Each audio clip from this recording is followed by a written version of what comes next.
Good afternoon, everyone. Hope you're all enjoying your bank holiday Monday that we celebrate here in England. And for those of you that are not in England, I hope that you're having a good Monday. Although I am aware that for those down under, it's probably, for some of you, turned into very early Tuesday morning, in the sense it might be one, possibly worst case scenario, 2 in the morning. Some people are still 11 o'clock at night down under. But anyway, welcome all. It's been a while. It's been a while. Thought we'd put a show together titled The Good, the Bad, and the Ugly. Um, I was supposed to have a co host, and the co host is suitably late. Um, and therefore, I thought I would start on time at 3 o'clock, hence what I've done. So, what we'll do is we'll start by welcoming in a few people that have joined us already. And here we've got Adrian, who was here earlier. Says good afternoon, Jose, Colin et al. Colin's not here. Colin, I believe, is in Ireland. He's in Dingle country in Ireland, and apparently enjoying all his time with the animals. I mean, I'm not going to give too much away because when Colin comes back, Colin will obviously update everyone on his travels and what he's done. I mean, I'm privy to some of the stuff that he's done, following them on Facebook and seeing what he's posting and what Julie's mum's posting, and his wife Beth and his friend Nick. So yeah, but I'm sure that he'll tell us all about his travels and what he's been doing when he returns to Talk and Ball. Uh, Drew La, good afternoon, Jose and Chatters. Good afternoon, Drew La. I hope you're well. Smithy, Senor Jose. Hello, Senor Smithy. I hope you're well. You must be still buzzing because Oxford got promoted. And then you've got Mr. M says, afternoon, Governor. Good afternoon, Mr. M. I hope you're well. And they're the only four people at the moment that have said hello in the chat. We've got Jessie Talks Football who says hello as well. She's saying afternoon all. Um, good afternoon, Jessie. I hope you're well. Um, yeah, I'm good. I mean, I'm supposed to have a co-host, but I don't know where the co-host has gone. All I've got to say is I think the co-host watch has stopped. Uh, David Clark is here saying hi from Leicester. I hope everyone in the chat is well. Yeah, I hope you guys here in England are having a good bank holiday. I hope the weather's good for you as well. The weather down here on the coast is absolutely shining. Sun's shining. There's a bit of wind though, and that's not even a sea. I'm not going to call it a sea breeze, but there is a bit of wind down here today. Shemtam. Hey Jose Lacelso, hope you're doing good, mate. I am, sir. I am. Hope you are too, Shemtam. Is Colin back yet? No, Colin is not back. Colin is still on his travels. He's currently in Dingle County or Dingle Country, whatever you want to call it, in Ireland. And I'm sure he'll update everybody when he gets back. Um, you got Daniel Coy. Daniel saying big up. Hi, Daniel. I hope you're well, sir. I hope you're well. Um, big up who? Big up. Sorry, I don't know what he's saying here. I must have missed something. Big up Sovereign, the best looking nun I've ever seen. Right, okay. Ronnie's here. Good afternoon. Ronnie says, big up Jose and everyone. And then you've got Dingleberry, says Mr. M. Yeah, I don't know what. I'm sure it's County Dingle. Something like that. Anyway, today's Monday. I think they fly back to the States tomorrow.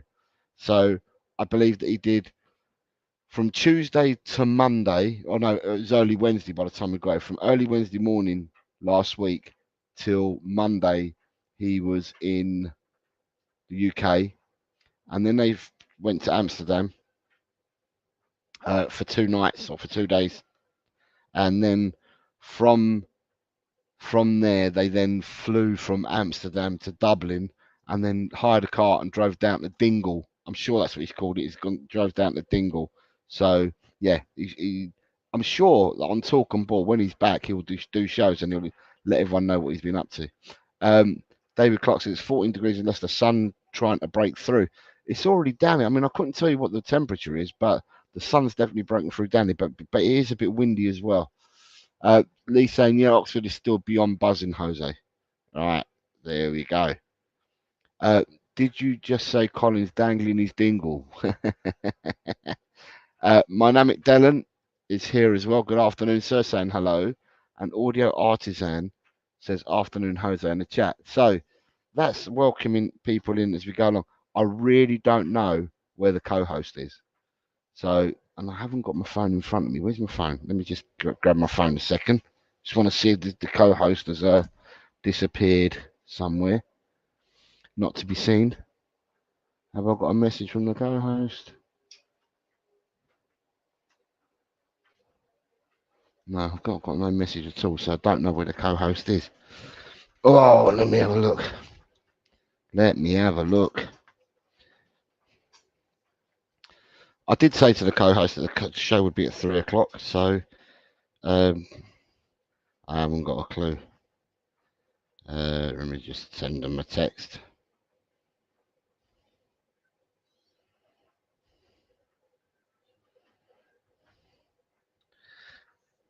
The wonders of technology. All right. How's that for a prompt? Live now, are you coming on? So, there we go. Let's hope the person does come on. Right, so what I was going to do today is just going to talk about the good, the bad, and the ugly. But it would have been easier to do it with a co-host, but the co-host hasn't appeared yet. So I'm going to start with the first banner. The first banner is the good. Right, the good. What do I take from the good? Right, so for me, and the chat, what do you think has been good this season? I'll start us off. I think the good for this season, or my number one good for this season, is that we've had a manager start and finish the season. That for me is a good sign. We've had a manager that starts and has finished the season. Oh, here we go. Adrian wants to come on as well. Okay. Bear me a second, Adrian. I will message you.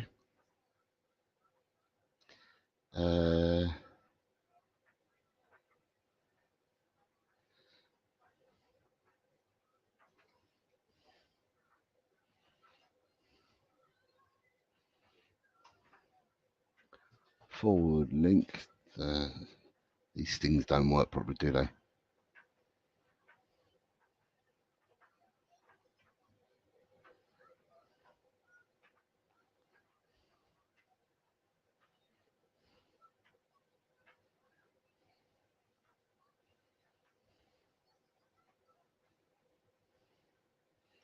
Right, it's been sent. So,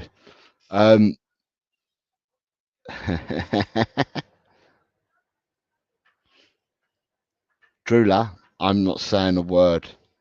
I'm not saying a word at the moment. So, right, the banner is the good.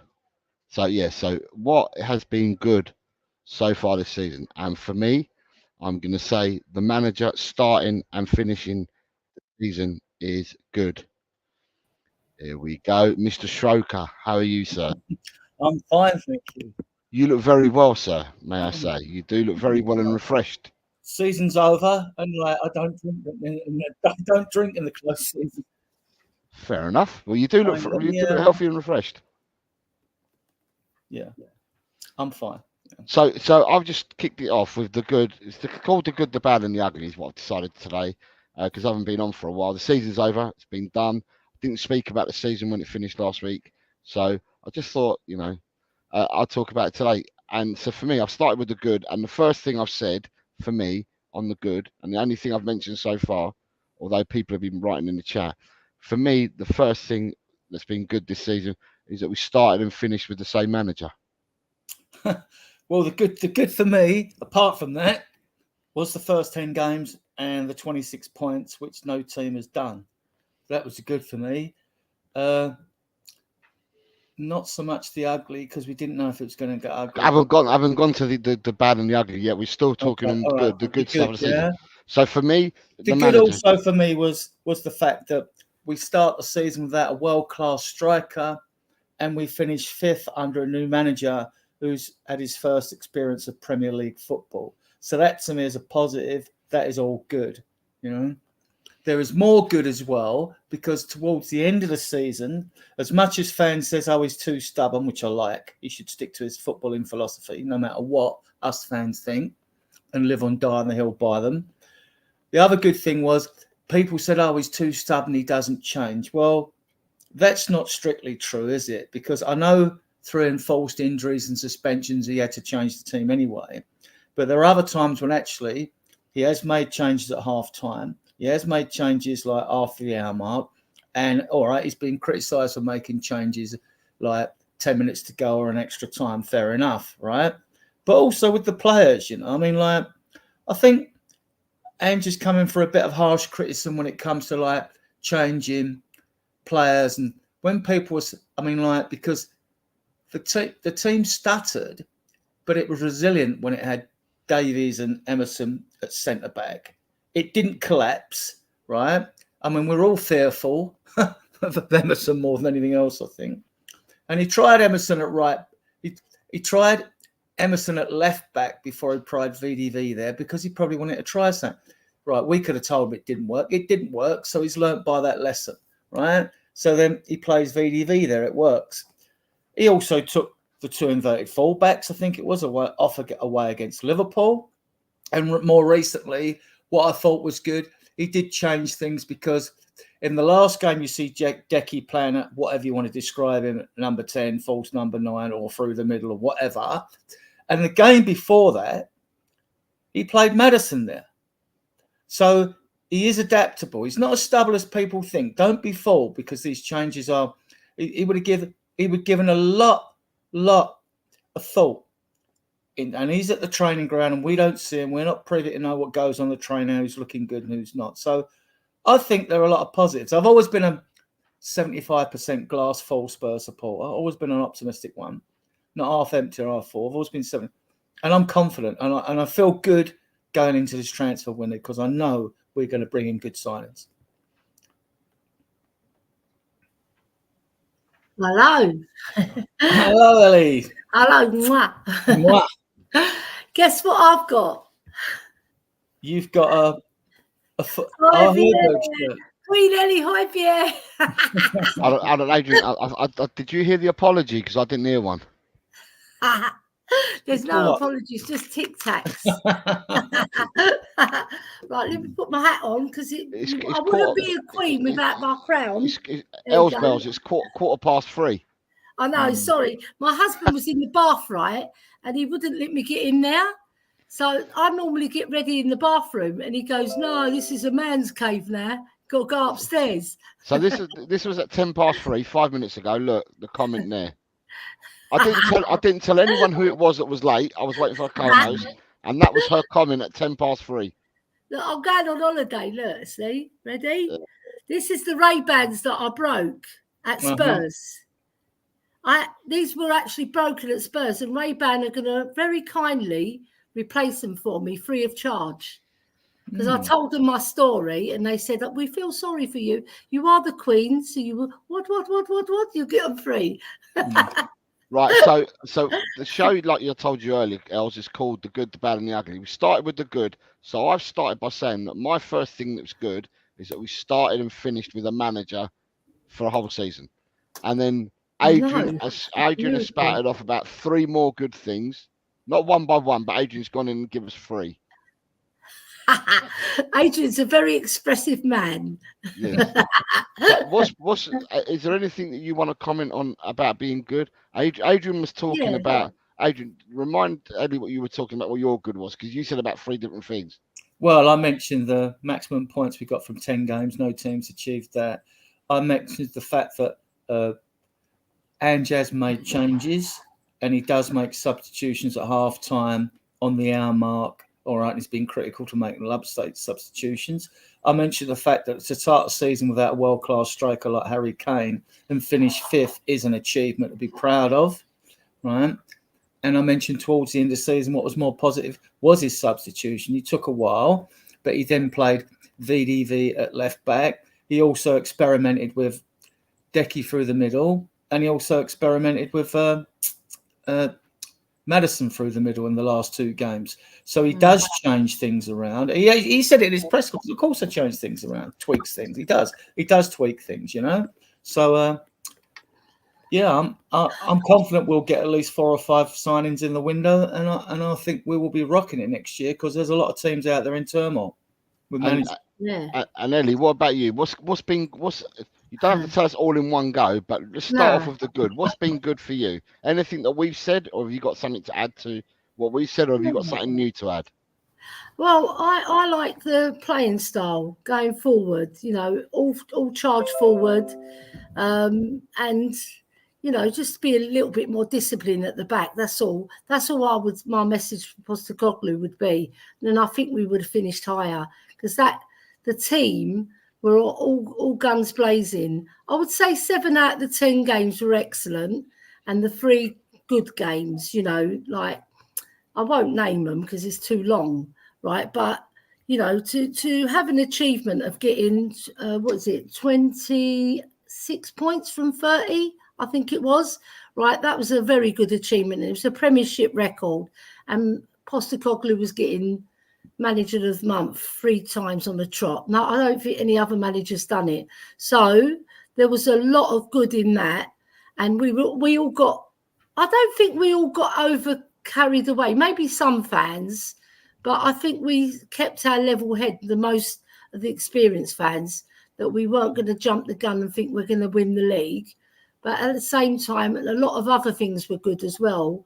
I think the way the fans warmed to the way the team were playing, because we under Conte, we were seeing a lot of negativity in terms of defensive play. You know, we were too defensive. It's all very well be defensive, but if you neglect attack, see, it was like a role reversal with Postecoglou coming with a breath of fresh air. And the one thing that I liked in particular was the song, the Postecoglou song, not the Arsenal one that they sang.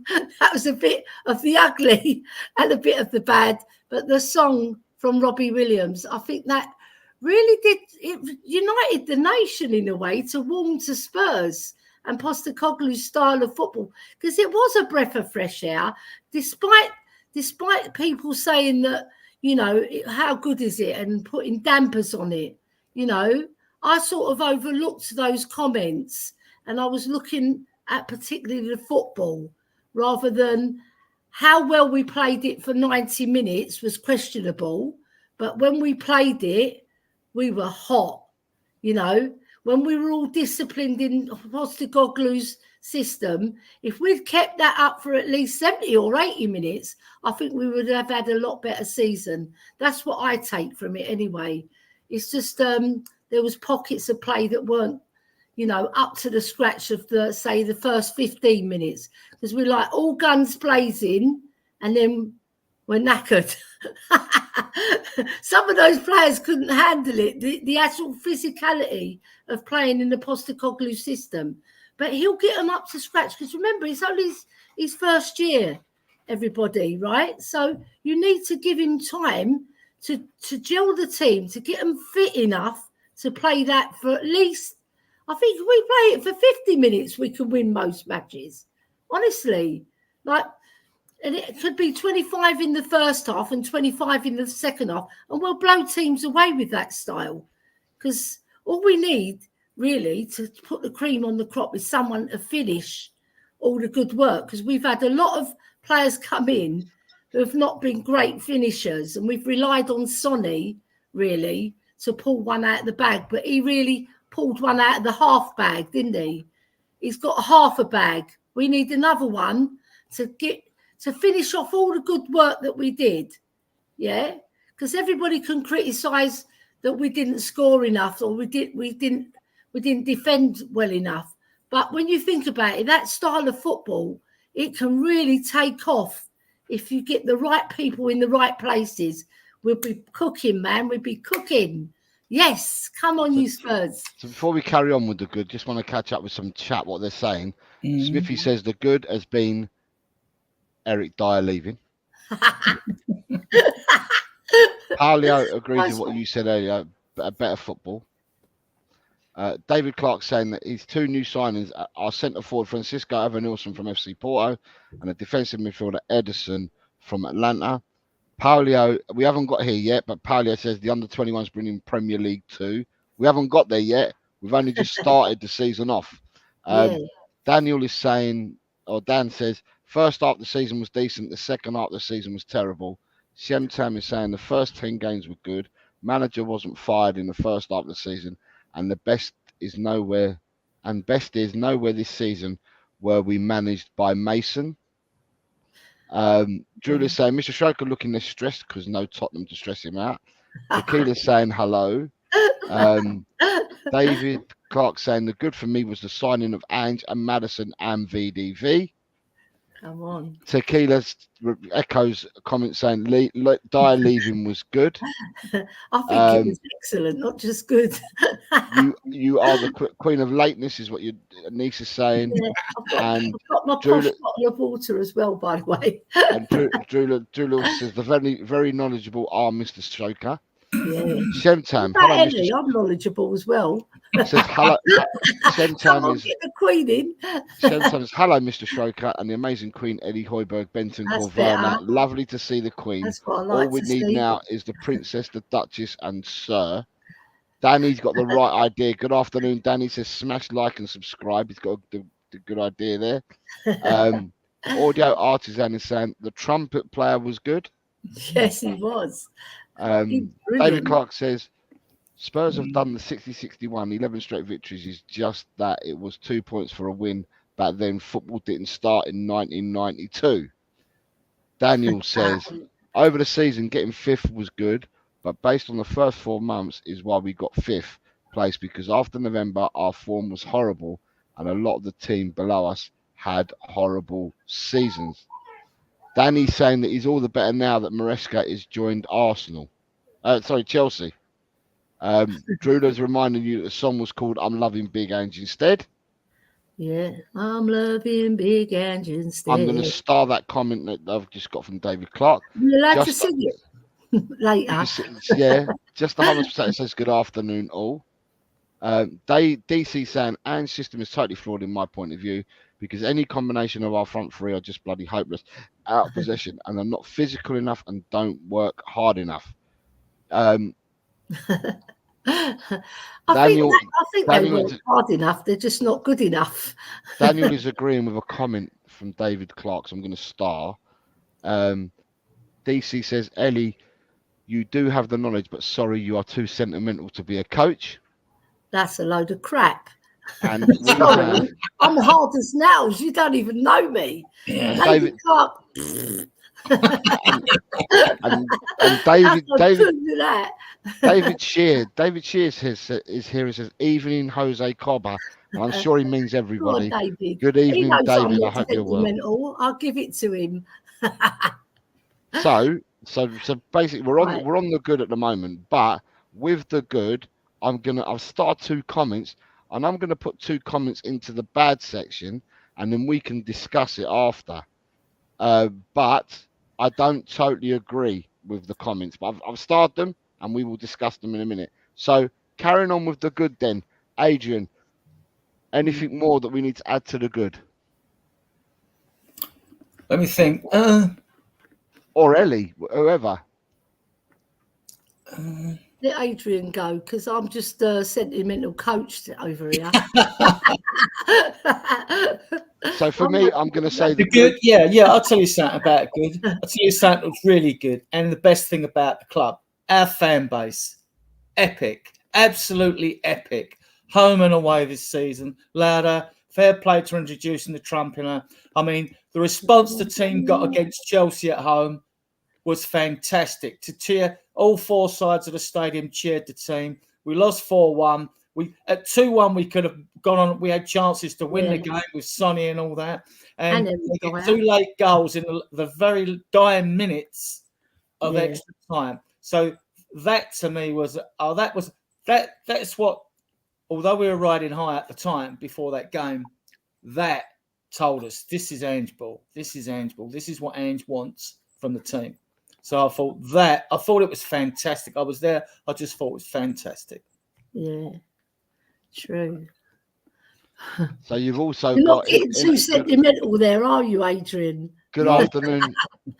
You've also got Inner Hype says the good is qualifying for Europe after a year in exile. Mm-hmm. Yeah. To me, I think the good as well. Vicario,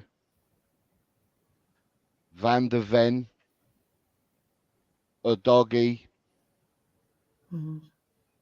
Madison, Johnson, players that we've bought, I think have been good and will only grow after their first seasons. I want to add something else. You see these people grow in the second season. So some of the signings that we've made are really good. Sarr got his first starts of the season. He's another player that looks really good going forward. I think the good is that we got to see Donnelly get some minutes. Mikey Moore get a few minutes as well. There's been a lot of good. I mean, we keep saying we don't play our youngsters. And yes, probably we don't play them enough. But I can't see many other teams in the Premiership throwing a 16-year-old onto a Premiership game. Do you see that happen quite often in the Premiership? Because I don't. I think Arsenal did it, didn't they, with their young boy? I can't remember his name. But wasn't he in the cup? And Enaweri, he plays in the under-17s with Mikey Moore. Moore, he wears the 10, and Mikey Moore wears the 11 for the under-17 England. But not many teams throw in a 16-year-old, you know, and we've done that with Mikey Moore. So he did get minutes in the last 2 games. I want to add some more good. Go on, him. And I'll let Ellie take over the second part of what I'm about to say, right? Yeah. So like our under-21s, an absolute joy to watch this season on Spurs play. Lancashire finishes with 23 goals in 22 games. There's so many players that need. Tyrus Hall looks like an incarnation of Moussa Dembele. Hasn't got his stature. So confident on the ball. I mean, the guy looks a baller. I could mention Santiago. I could mention Sunsup Bell. Mikey Moore and the younger teams. He's got 3 goals in the England tournament. They need to beat half your mob Spain in the next game to qualify, I think.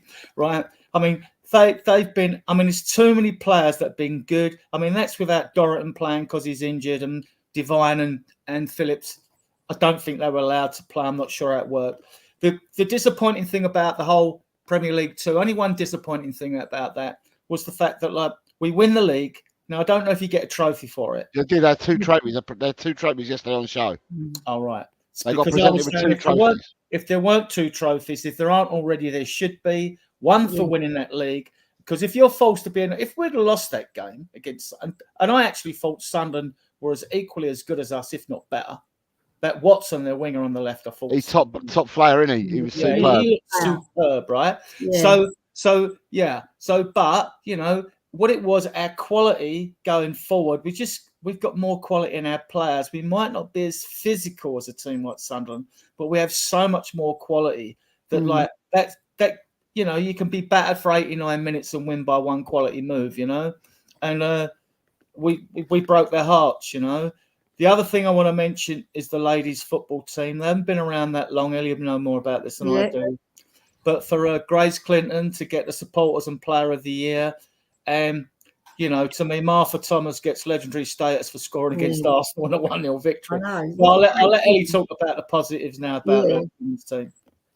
Yeah, like obviously the women's team are close and dear to my heart because I played for them before they became Tottenham Hotspur ladies. We were Spurs ladies in Tottenham. We were the proper Tottenham team. They came from the Broxbourne ladies, Tottenham Hotspur, right? And Kay Lovelock and Sue Sharples, who sadly passed away quite a few number of years now that she's been passed away. But they started the club. But I was in and around them, right? They knew about me, but I was injured. I had a very bad injury. But I big up them, the girls, because girls' football now is taking off, and they had 76,000 at Wembley to watch that FA Cup final. That is a very big highlight in the whole Spurs calendar. Regardless if it's men or women, you get to any cup final, you deserve to be there usually because you've played really well over 7 games. And we've had to beat one of the top teams in the league, Manchester City, who absolutely mullered us 7-0 away. And we lost 2-0 and 1-0 to them. But we took them to extra time and we won on penalties. And then we beat Leicester. I attended both matches, but the Leicester game, the support and the love for those girls, it was like oozing out of every crevice of that south stand which I was sitting in. And I was so proud. Like, I cried. I actually cried. And I done loads of vlogs for Just a Girl Who Loves Spurs and for us. So you know what?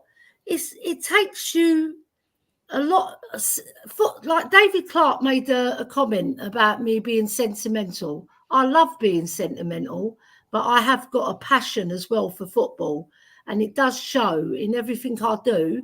But when it comes to the ladies, I'm fully behind them, because although I was one of them before, I feel part of them because I'm their ambassador as well on behalf of Her Game too. But I just feel proud of both of our teams, the men and the women, because when you think about it, the men have been asked to play a different style of football that is foreign to them, right? You've got players like Højbjerg. He doesn't like to pass the ball quickly. He doesn't. He likes to put his foot on the ball and think about the game. But the game's moved on now, all right? So Postecoglou's said it's my way or the highway. He's sticking by his guns. He believes in his system. And I think that's a good thing, to have that in your heart, that you've got an actual belief that your football will persevere. And look, we could, by hook or by crook, we could have won the league, you know, because we were there. We were there, and then we got loads of different things happen along the way that took us back, right? And then we fought back, and then we went back. Then we fought back, and then we went backwards again. So it's been an up and down season from that first 10 games that there was no other team in the league, right, that were playing that type of football apart from Manchester City. But they play it with fantastic technicians. All we need now to make this Postecoglou system work is better technicians in the most key areas of the ground. Maybe like what you said, tweak it. He has tweaked it. Maybe tweak it a little bit more. Get your players in, Ange Postecoglou, and let's cook. And let's show this league that we're here on business next year. And Postecoglou made a bold statement. He doesn't want to finish 5th next season. He wants to finish 1st, like every other manager. And the way you make that work is to believe in what you do, right? And I really admire him for that. And he's had a lot of critics putting him down. He's made mistakes. Every manager makes mistakes. Pep Guardiola made a mistake against Man United. Man United underestimating them. And look what happened there. Man United have got the trophy in their cabinet. Yeah, so I think football's about passion. It's about belief. It's about like wanting to do the best by your players and nurturing them to make them play the way you want them to play. And I think Ange Postecoglou has won them over. And it just, like I said, all it takes is the fans to be behind it, right, and not against him, and then we'll go forward strong. One mighty Spurs. Come on, let's do it. Be it with Højbjerg or not, I'm going to be behind our boys and our girls. Yeah, the girls, they finished 6th and they were 31 points. Sixth in the league. They showed great resilience, especially in the home game at Arsenal when we had our backs against them. And to get to the cup final, to get past Man City, they showed Man City as well. Stunning. All right, we lost 4-0 on the day, but we didn't bottle it. We just didn't play our game, and we lost. Lacey Clinton is our engine. She makes things happen for us. She's our ball carrier.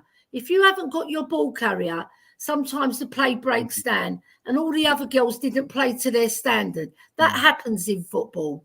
You know, but I was so proud of him on the day, and I walked away with Ben Kaufman. All right, Ben, I know you're in the background, and we had a good laugh with Martin Knightsbridge, and we had, you know, we walked down to the station, and we were saying how proud we are of the club in general. You know, all right, we didn't win the league, but this is a building block now. And if he gets other building blocks in his compartments that he needs to make his system more effective, we can win the league. It might. Is this the second year the ladies are in the league? Is it the second year? No, this is our 4th season in the top flight. Right, okay. 4th season. Yeah, All right. so we're doing well in the ladies' side as well. You know, the ladies, right, we need strengthening as well because there's certain areas that we're weak in. I think the wings need to be improved as well, the wing play. And also we need another creative midfielder because we've got the 2 top strikers in Martha Thomas and Beth England. And then Drew Spence is getting older, right? So is Beth England, but she's still a top player. You saw her in the cup final. She did everything in her power to bring us back into that game, but it wasn't to be. But I've got good hope for the girls. We need to strengthen, and especially on the right, not on the left back, and in the middle. We need a strong centre half who's a leader. Yeah, somebody who can hold that defence together, just like in the men's game where you get, say, Liverpool, for example. That's the best example I could give it. When they get Van Dijk, it transforms their defence because he's not just a leader and a fantastic footballer. He controls the whole of that defence. He tells them where to go. You know, you saw it in the League Cup final against Chelsea. He drilled those young boys who came on, right, and they won that game. Yeah, so there's a lot of positives to take from the season moving forward. He's a good coach, Robert Villahan, isn't he? Very good coach and very smart as well. Quite handsome, I've noticed myself. don't tell his wife. Right, so just to catch up, right. So please, people, hit the like button so this to help this stream out, please. What we've also got is we've got good afternoon to Graham. Graham's joined us. Come on. Graham's just joined us. Says good afternoon to us all. Who else we've had we've had more people. Bear with me a second. So you've got Mr. M says, well said, Ellie. Good afternoon, good evening, even. Good morning, sorry, to Peter Kahagias. It's 12:30 a.m. I wonder if he lives in Melbourne. He is in Melbourne, yeah. It's 12:30 a.m. You've also got Neil here. Good afternoon, Neil says, well said, Ellie. We work in tenders with a squad of depth. We would have stayed that way. Yeah, you've got him. Definitely. You've also got Shemtam saying the Queen has spoken. Long live the Queen. I love you also have Leo. I'm sure I saw Leo pop in here as well. Yeah, Leo. Trying to find his comment. There we go. Yeah, Leo's here saying, yo, my homies, hope you're all well. And I'm trying to see if there's anyone else that's joined. Mr. M, we've already discussed the good being that Tottenham won the cup yesterday, but they also won a cup last week because they won the league, or 2 weeks ago. They won the league. Yeah. They got a cup presented already, but look, yesterday on the pitch they had both trophies. That's brilliant, isn't it? I love all the fireworks as well. La la la la la la la la la la la. And then Neil says we won the league first, then the cup to prove we were the best in the under-21s. Yes. Inner Hype says sometimes it comes down to defining moments in a season like the Chelsea game, which was incredibly unlucky. We can go back. We can go back to we still got the bad and ugly to come, but we're still on the good. So just to keep on the good theme, because some good things have happened at Tottenham, you know, it's not been all doom and gloom, right? The other one for me, Adrian, because you'll know about this, is the form of a youngster, 18 years of age, and his name is Lucas Bergvall. The other one is a 16-year-old youngster who's played absolutely out of his skin, great form, and his name is Luka Vuskovic. These two players are future Tottenham players. That is good because we've signed them, we've got them in, they're nice and young, but they've both been excelling at the clubs that they're playing for. Now, Bergvall comes to us in the summer, but Vuskovic doesn't arrive till February next year. Yeah. So, Adrian, tell me more about Bergvall and Vuskovic, because I know that you're interested in these two players as well. Vuskovic is a central defender. At the moment, I think he's plying his trade on loan in Poland. He scores goals. The kid, I mean, like, he just looks an absolute bowler for his age. He shows a maturity beyond his years on the ball, like a lot of these good young players do. They catch your eye. Bergvall, well, what I've seen of him, when you see a player and you instantly you sit up. He loses the ball occasionally and all this. Like his long passing might be a bit of a weakness. He could play as a 6, 8, or 10 and wide. I mean, he is so skillful. Scores with his head. He's 6'2", right?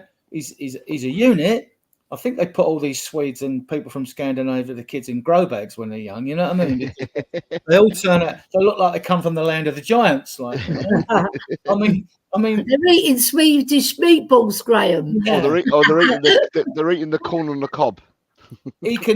He's got. I mean, like when Basuma's at his best, and he's got a lot of sharp twist and reverse turn and all this. Like Bergvall's got all that in his locker. I mean, he's got a good. I mean, the guy's just. I mean, he's not. I mean, he's a kid, so he's not going to be good in every game. But you just see it. He's got it all. You know, like Mikey Moore, who we haven't mentioned as one of the youngsters. Got it all. You know, I mean, he will have a successful career with Spurs. He will, and so will Vuskovic. We might have to wait a little bit for them, but you're going to see those players. Well, I don't know when our next Prison Tour game is away, because we've got 2 games away at Bayern Munich and 1 in Japan. 1 game against giant Bayern Munich is at the Spurs Stadium in August, isn't it? And 1's away in Korea to do our usual visit to Korea to earn a few quid, right? So one's out there, and the Japanese. I haven't looked at the dates for those, and I think they're well spaced apart though, which give the players a bit of a jet lag rest time. Yeah, but like Bergvall, you won't mistake him on a field. Tall, almost white-haired, blonded boy. I mean, like I say, 6'2" for his age. He's excited to come in, right? His English is brilliant, right? And yeah, I mean, I posted about 4 separate videos of him playing, scoring, flicking, showing up his skill set and all that. Like, and yeah, I mean, he will be a success. I'm confident he will be a success, and so will Vuskovic. And can I just say that we've got loads of people tuning in on X or Twitter, whatever you want to call it. Please, if you want to make comments, they'll be read out. Put your comments in. I'll be able to see who's coming in from Twitter, and I'll be able to read your comments out as well. Following on from this, Mr. M says that Lancashire looked good yesterday, and he likes Sunsut Bell from the under-21s. David Clark says another good for this season. The Spurs pitch has been perfect all season. Congratulations to the ground staff. Inner Hype says, for about 3 years, I've been encouraging folks to scout Scandinavia to cut out the big fees. Tot Spurs is here. Big up Jose, Elliot, Adrian, of course, the very important chat. Hit the like button and sub to the channel. Come on, you Spurs. Tot Spurs sent me a video because he won the predictions league. He sent me a video, which I haven't responded back to you, Tot Spurs, but sent me a video thanking me for all my efforts privately. Sent me a video, which was really nice of him. So you're on mute, Ellie. Neil says Bergvall needs to improve. Needs to be more progressive than a 6 from what he's seen. I'm saying that was fantastic, Jose, what you did. That the people didn't see all the hours you put behind the scenes as well. You know, fantastic. Neil, thank you, Ellie. Neil says we might even get some penalties next season. That's part of the good. Just on Will Lancashire, he did win Premier League Player of the Season for 21 goals in 22 games, but then he scored a brace against Sunderland yesterday to make it 23. You know what we could do? We could call him Lancashire Pushkas. Kid's got an eye for goal, though. Yeah. Dan says... I'm sure he's watched Harry Kane as well. Dan says the hype around this Bergvall kid is too much. Not played against any high-level opposition in his career yet. I'm sorry, I'm not considering Sweden as the highest level compared to England. Just watch when he gets over here. He looks totally different to any of the players that we've got. Put it this way, Daniel, let me say this. He's ready-made for first-team football. So he doesn't have to do, and he's 18, he doesn't have to do what the others have had to do. He is ready now for first-team football.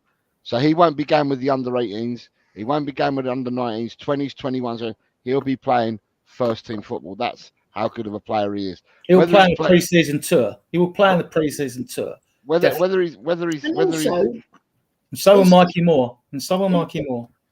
I think it's a bit inconsiderate to say that the Swedish boys they're not as good as the high level as England, because if you compare how Sweden have done in tournaments, they've done very well in tournaments, and they've provided us with Ibrahimovic. I can't even say his name. Ibrahimovic, what a great player he was, and they've had many good players, many brilliant players. Sweden. No, the league. I get what Dan's saying. He's saying more about. I know what he's saying. But I mean, like, look, we call the German league the Farmers' League. They've knocked a load of English clubs out of Europe this year, and we know that in the past German players have come through and they've won like 2 World Cups. How many times have Germany won the World Cup to England? They've won 4. We've only won once, and they've won Euro. We invented football, so leagues do produce players. Yeah, look, these leagues fighting our nose by saying they're farmers' leagues because they're not. Their leagues aren't. Look, we turn the nose up the leagues. I do as well. Because if you had to rank your leagues, we'd all rank them a little bit differently. I'd go Premier League, probably Spanish, Italian, then German. You know, but I would say the Spanish league is better than the Premier League. No, I do. No, well, look how many times Spain have won the World Cup twice, right? Yeah, that doesn't mean to say their league's better. It just means they produce good players. No, I just. Because the Premier League is all mostly foreign players anyway. It's about 90% foreign players, and they're from every single country. So are we the Farmers' League, not them? No. I just don't agree with it. I don't agree with it. Fair enough. Julie's saying that we've got a pre-season at Loftus Road on the 20th of July that's been announced. Yeah, we're playing Bayern Munich in July, I think, as well, aren't we? Yeah, maybe Kobo in Japan, or Kobe, or what they're called in Japan, or something like that. Yeah, and also to back up the Spanish league is better than ours. Who's won the most Champions Leagues? It's not us. It's Real Madrid and Barcelona. No, it's just Real Madrid. Barcelona won it 5 times as well. They won the first 5 because it was inaugurated in 1955, and they won the first 5. And they're bound to win it against Dortmund as well. So that'll be their 15th title. I don't know. Who thought that Dortmund would get to the final? You know, I think Real Madrid will win. Who thought Man United would beat Man City in the FA Cup final? Listen, there's been some right results. I know. Who thought Atlanta would? I'll put my house on it. Atlanta turning over Leverkusen. Do you know what I mean? Imagine Dortmund winning it and Jadon Sancho picking up the medal. It's going to be sticking 2 fingers up the Spanish girls as well. Big up the Spanish girls for winning the World Cup. I wanted England to win, obviously, because I'm English Greek.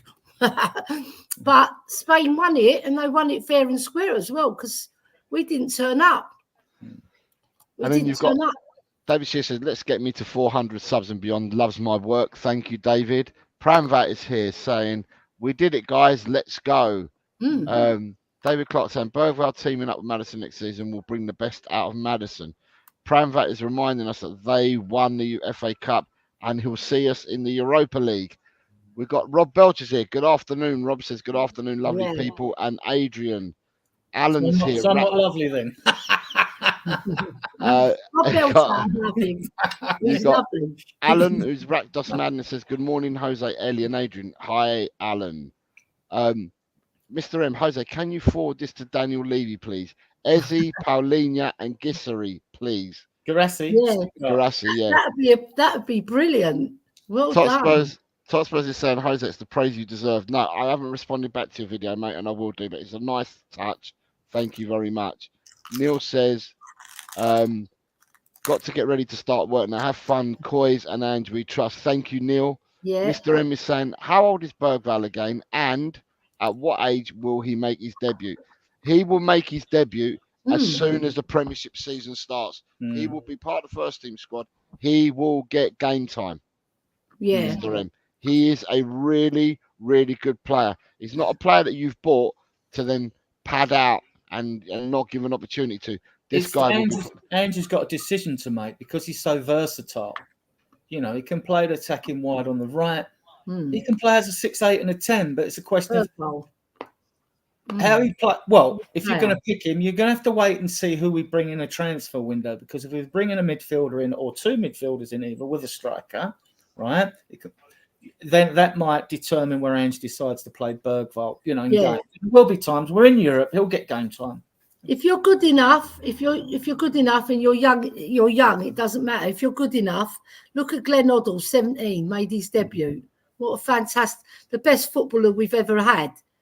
Nobody goes near Glenn Hoddle. Nobody. Gaza's skillful and he can dribble, yeah, but Glenn Hoddle had it all. Brilliant footballer. And I would say he was the best English footballer ever. In my book. Ronnie's saying Bergwall is going to surprise a lot of Spurs fans. This kid is special. Really. If he's half as good as Glenn Hoddle, he's special. And come on, you tight-fisted gits, hit that like button. We've only got 21 likes, which is appalling. Inner Hype says Italian, Dutch, Portuguese, and German teams are all scouting Scandinavia right now and always have done. They've got the grassroots side spot on. Inner Hype. Leo saying, big up the chat. Sorry for the late response, Drew, like my cob and my homie. And then you've got Talk and Ball. Big up Talk and Ball, big up from Limerick. So they're in... Oh my God. Hello, Colin. I bet she's had a few Guinnesses. Mr. M says Spanish league is more technical. Just the harmless potatoes saying UEFA coefficient has the Premier League top over the last 5 years. It's only this season that the German and Italian surpassed us and Spain.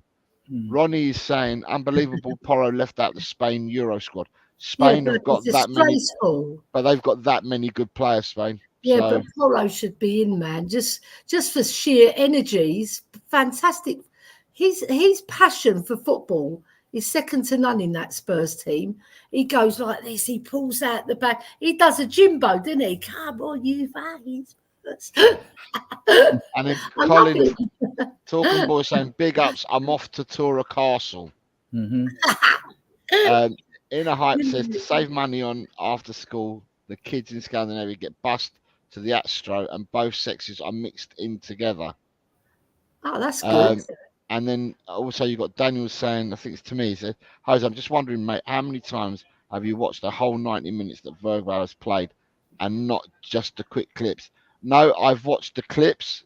You're quite right, Daniel. I've watched the clips, but Is he I've watched. At you? No, he's not. He's not. He's asking me a question. No, I've watched the clips, Daniel, but I will say that I've watched the clips and some. So not just where he's done something good. I've watched the clips where he's been involved as well, and I've watched his tracking back and he's getting up when he's got the ball, when he hasn't got the ball. So I've watched quite a bit of him, not just the goals he scored and not just his assists. But I haven't watched the whole 90 minutes week in, week out. But, you know, the guy, listen, the guy was wanted as well by many a club, and Tottenham have won the signature. Beat Barcelona to get him. And with Vuskovic, we beat Man City and a host of others to get Vuskovic as well. So, you know, at the end of the day, if we're all fishing in the same pond as some of these big clubs, then there's got to be something about the players, because otherwise they won't be fishing in that pond. So, if you look at Bergwall's stats, they're not that impressive, because he started off with Broma Podgorna, his youth career for 2014 to 2021, and then he moved to the Djurgården. Yeah. Right. So he played 12 times for his local team. I would presume that's his local team, although he was born in Stockholm. Right. Am I looking at the right player? Yes, I am. Right. And then I am, because his name is Lucas Bergwall. Yeah. And he says he's 6'1". He's a midfielder. He plays number 21. He's played 36 times for his current team, scoring 5 goals. That's not that impressive, right? Sweden, he's played under 17s, played 8 times, scored 3. Under 19s, played 4, scored none. Under 21s, played 5, scored 1. Broke into the national first team, played 1. He hasn't scored yet. But at least at that age, they recognise he's good enough to play for the Swedish national team, the first team.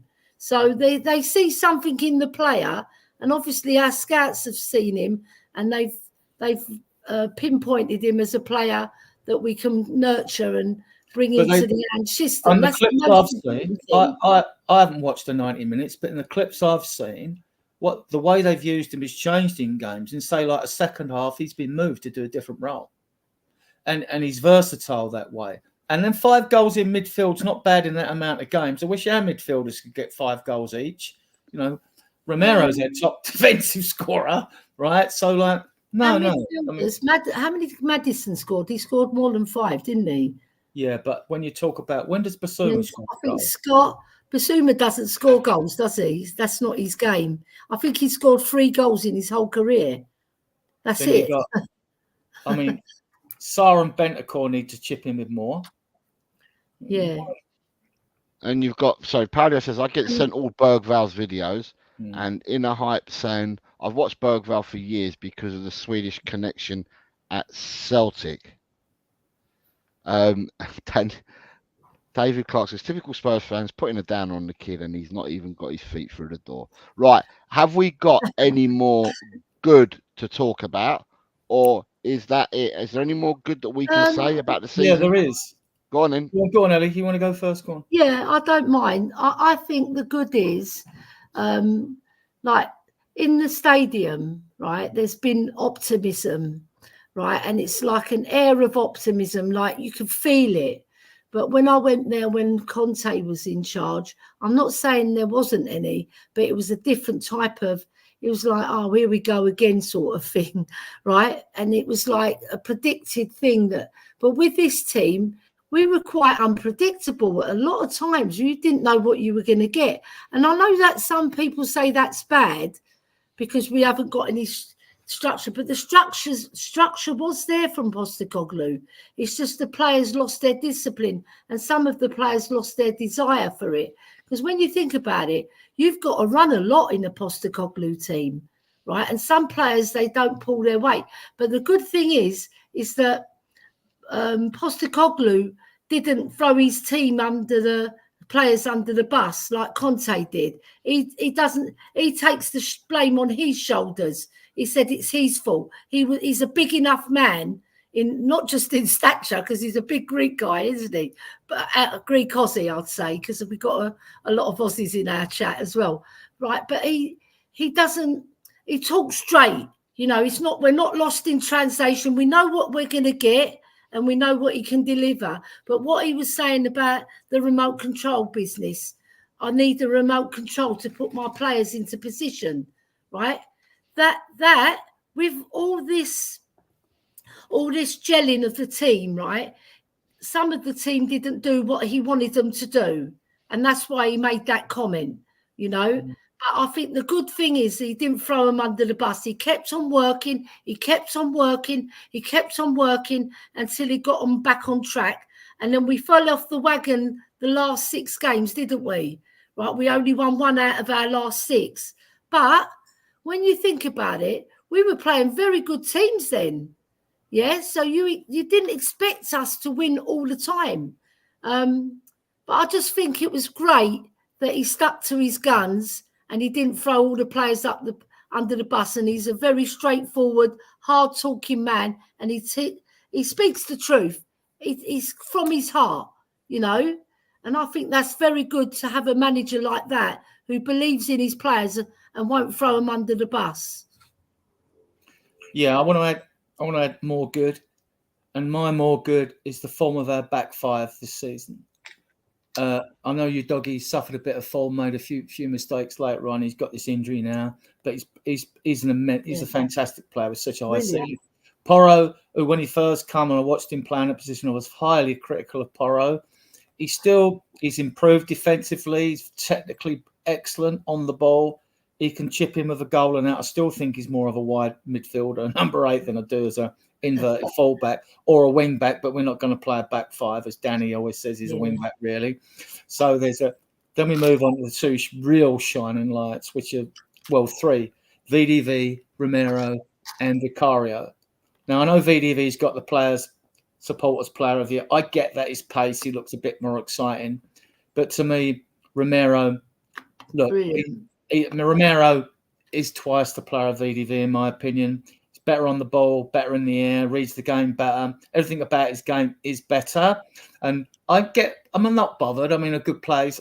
VDV's a fan's favourite, and obviously, like, he got it for that reason. You don't always, But to me, my player of the season is Vicario, because unlike VDV, who was out for injury, and unlike Romero, who got a suspension, Vicario's played every game for this team. He's been a real unsung hero.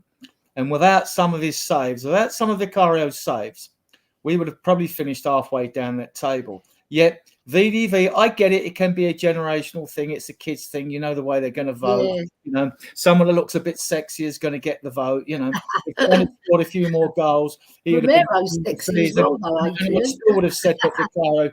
But that's just my opinion. I'm not the three that are up for it. Great. I mean, we love them all. I mean, we know that if Romero improves, even better. But we know VDV's got a higher ceiling, as we do like with Sarr as well, and Vicario. And what was good as well, even with Dragushin not having so many games, what I liked in the last 2 games, he don't take no shit off of no one, Dragushin. And Vicario was showing aggression from set pieces in the last couple of games we see. So they're all pluses. They're all good things as well. Definitely. Dragushin in those last few games, you could see, why didn't he play him all the season? Might have been a different kettle of fish. From January onwards, it might have been different. I'm not saying it would have been, but I think we would have won a lot more games with Dragushin, because he's a very diligent player and he reads the game well. He isn't as fast as VDV, but sometimes speed is not everything, right? And I get you what you mean, Adrian, about VDV. He's sexy on the eye, yeah? He's got speed. He's speed on legs, so he stands out. But Romero, I would say he was fantastic. And the way he kept his discipline in that second half, so it shows that he's listening to his manager. Well, I think, just to sorry to interrupt you, but no, I was just going to say no other manager has done that with him. What I've noticed is when you play a high line, before, when we were playing a low block under Conte and Marino, right? You're making last-ditch tackles in the last third of the pitch. You're going to get yellow cards and mistimed tackles and things like that. And I think my theory, part of the reason why Romero hasn't picked up more yellow cards and VDV, when you play a high line, it becomes a foot race. And you're reading the ball. As soon as that ball's hit as a central defender, you're thinking, like, where does my mind estimate that ball's going to land? Is it going to go at one of their players? So you're on your toes, right? You're on your toes. And if you read the game well, 9 times out of 10, you'll get to the ball before the opposing player. And what Romero does brilliantly, you see him on the touchline, and he don't, like an old-fashioned player, just kick the ball into touch. He holds on to it. He doesn't want to give the ball away, and he's looking, trying to find a pass, right? I love that in him. Like, he's quality, absolute quality, right? So that's part of my theory of why he doesn't pick up yellow cards, because they don't put themselves in a situation where they're going to get a yellow card. He'll pick up a few, but no, he's a brilliant footballer, one of the best defenders in the world, with a shadow of a doubt. Easy. Yeah. I love Romero as well. The only thing I would say, sometimes he'll hold on the ball a little bit too long, like Lamela did. And I saw Sonny make so many fabulous runs, and he's looking for that pass from Romero, which Harry Kane used to play to him, and he just delays it too long, and then he'll either play a ball that he loses, or he'll play another good ball, but it wouldn't have been as good as ball if he'd played it to Sonny. Because we all know, if you put Sonny in one-on-one, it's usually a goal, unless he's against Man City and it hits Ortega's foot. I had to get that one in. Yeah, you need movement though, Ellie, don't you? I mean, a lot of the time when he's got the ball, he's saying, I've been critical of him. But when you're at the stadium, you look at old Rude team, I think, where's the movement? Everyone's standing like statues. Yeah, I know. Except Sonny. He does move. Ball, and Son will make the odd runs, but as soon as Son puts on the accelerator to make the run, Romero's got to be able to see him instantly to hit that ball. Yeah, that's what I'm saying. He doesn't hit it. The ball. So you've got to hit it. But you want more than one. You've got more than one. If that's Glenn Hoddle, he's picking out Sonny. Oh, yeah. Oh yeah. Yeah, you know it. You need more than one runner. When you look at Man City, they make the pitch big and they make space for themselves because the players will move into space. And we're a bit static in at times. football, it's not just about the runs. You've got to make deceptive runs as well. You've got to take the players away. So you're taking the player away to create the gap. Yeah, it's a bit like when Scarlett took the player away for VDD, slapped the ball in the corner. I know, he took the player away to one side, right? Yeah. And VDD scores a goal any striker would be proud of, didn't he? Like, that's what you call football IQ. Because he's a striker, Scarlett. He knows that if he makes a diagonal run and takes the defender away, it creates a gap. Yeah. So all these clever things. I remember Vinnie Samways did it when Gary Lineker scored. He took the player right over to the other side, created a massive gap for Gary Lineker, and he scuffs his shot, and David Seaman spills it, and it's 3-1. Yeah, those sort of runs go unsung, right? But I notice them. You notice them, Adrian. You notice them, Jose, right? Because it makes running off the ball is sometimes not appreciated as much as like if you pick out a beautiful pass, but it really does make a difference. And you've got to work as a team so that it works, you know. And sometimes you get a player like Cyrus unappreciated. He puts so much effort and energy into the game. And even sometimes when I've gone back to watch the highlights, I've missed what he's actually done that's good, you know, at times, you know. I know what you mean. Because he's like Johnny Pratt. He's here, he's there, he's everywhere. Yeah, I mean, Just wanted to say thank you to Big John Garside, who's just said afternoon, marching on together. Just popped in to hit a like, Jose, mate. Thank you very much, John. Much appreciated. Next season. Inner Hype says Dragosin is surprisingly quick. He can improve quite easily. He is quick. Yeah, he's powerful as well. Just a humble potato says, I agree, David. I'd rather have Ramiro in a centre defensive midfield role and play Mickey and the Dragon at centre backs. They are just taller. Inner Hype says where's Inner Hype? Inner Hype says, I dare to find players that are easy to develop, and then you mix the players with 3 big name signings. Right. Have we exhausted the good then? I think we've exhausted the good so far. The good is as well, I must admit, the good is how Højbjerg kept his professionalism on the bench. That's what I'd say. I think we are. A lot of splinters on his bum. We'll swiftly move on. We'll swiftly move on to the next topic. Right. Sorry, lads. I had to get that one in. Right, I'm going to say the bad because equally we've got to look at everything. So I'm going to say the bad, right? And with the bad, I'm not saying that this is correct or not, but I'll start as a comment that David Clark says. Sorry, but 61 goals conceded is nothing to be happy about, considering that we had 2 quality centre-backs, which has then been echoed by Dan. It says, David Clark, I agree, conceding 61 goals is not acceptable. And then David Clark then says, 90% of the goals that Spurs conceded was down to the fact that too many Spurs fans passing game is poor, and possession was given away in transition to expose our centre-backs too many times.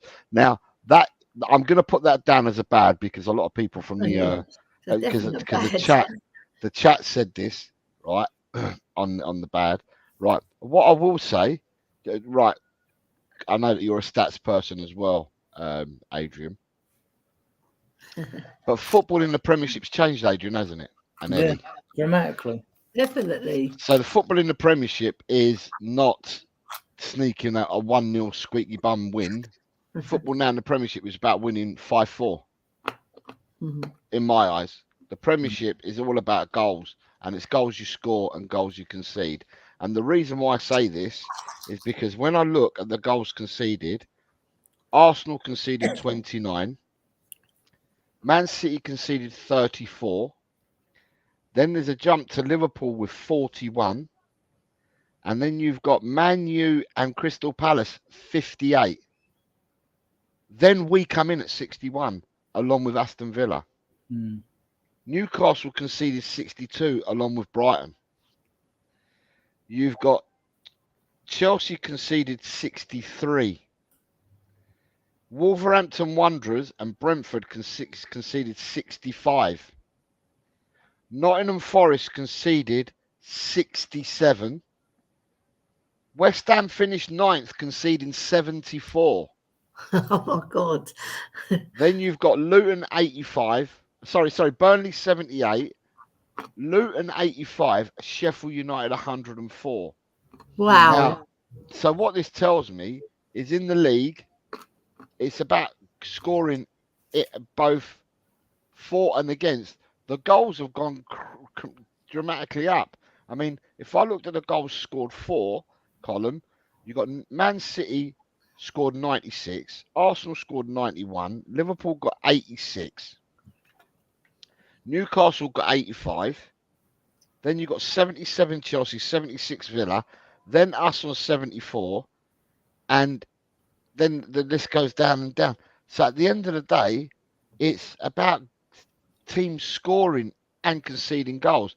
And apart from 3 teams in the Premiership, only 3 teams in the Premiership. Other than that, people conceded at least 58 goals. Yeah. So to me, yeah, it's bad. I agree it's bad. We want to tighten up defensively. But what I'm trying to say is that the whole of the Premiership is like that. It's about scoring goals, and it's for and against teams. And, you know, although it is bad, there are other teams who are far worse than us. And remember, defence starts from the front. Mm-hmm. It's not just the defence. Mm-hmm. If you lose the ball up front and then they hit a long ball because they know we're playing the high line because we've all pushed up, you leave yourself exposed. So it's important that the front 3 were cooking, and they weren't. So you can't always put it on the actual back line, it's conceding. It's a team thing that we've lit in 61 goals. And that is bad, but it's not as bad as it would have been. I think if we pushed back another 10 yards and defended our goal like Arsenal did, I think we would have had a lot better season. And that goes without saying, because I'll doubt anybody who can go against that, because when you defend your goal like Trojans, you usually do a better season. When you do the high line, unless you've got all the technicians who can play up front and keep the ball, because a lot of that, like I agree with David, a lot of the goals came from in transition because the front play was breaking up, right? And also the midfield was breaking up as well because they weren't cooking, especially Maddison after his injury. He came back and we had Bentancur, who was rushed back, wasn't he? So he wasn't at his best. The only game I really saw him when he was actually cooking was that first 30 minutes against Aston Villa. So we had it all against us. And then you got poor Big Sar. He had to take a lot of responsibility. And I think he stepped up, the boy. You know, he done very well in that system. And I think he was the one outstanding player in that midfield. If you count all the midfielders, he was very consistent. And a lot of the times he was very outstanding and he stood out, right? So I think the defence, you can't always look at the stats. You've got to look at why, which David is, which is a very good comment there, David. I agree with you wholeheartedly. Yeah. I mean, the other interesting thing was we didn't concede a set piece coming up to Christmas. And yet after Christmas, we conceded so many more. And also, there were lots of things that affected us, like that would have been potential game changers. We missed, I think, more big chances than any team in the Premier League. We can remember the sitters that Richarlison misses away at Luton early, 3 probably the first 15 minutes.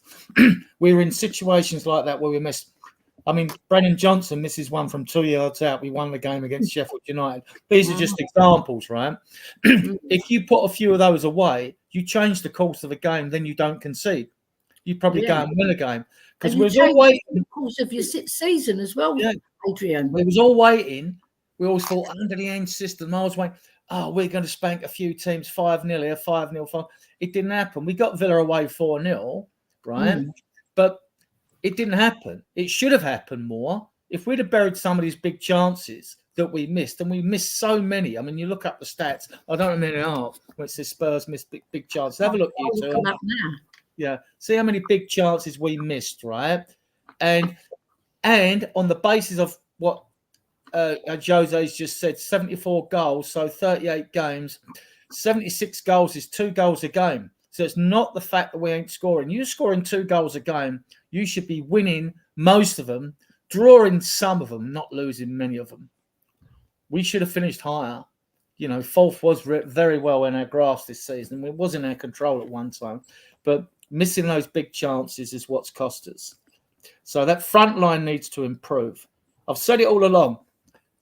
You know, with our wingers and that. All right, Johnson's going nowhere because he's on a 6-year contract, probably signed for that money. Like, he's had his first season. He wouldn't have played as many games as he did if all the wingers had been fit. He'd have been drip-fed into that team, right?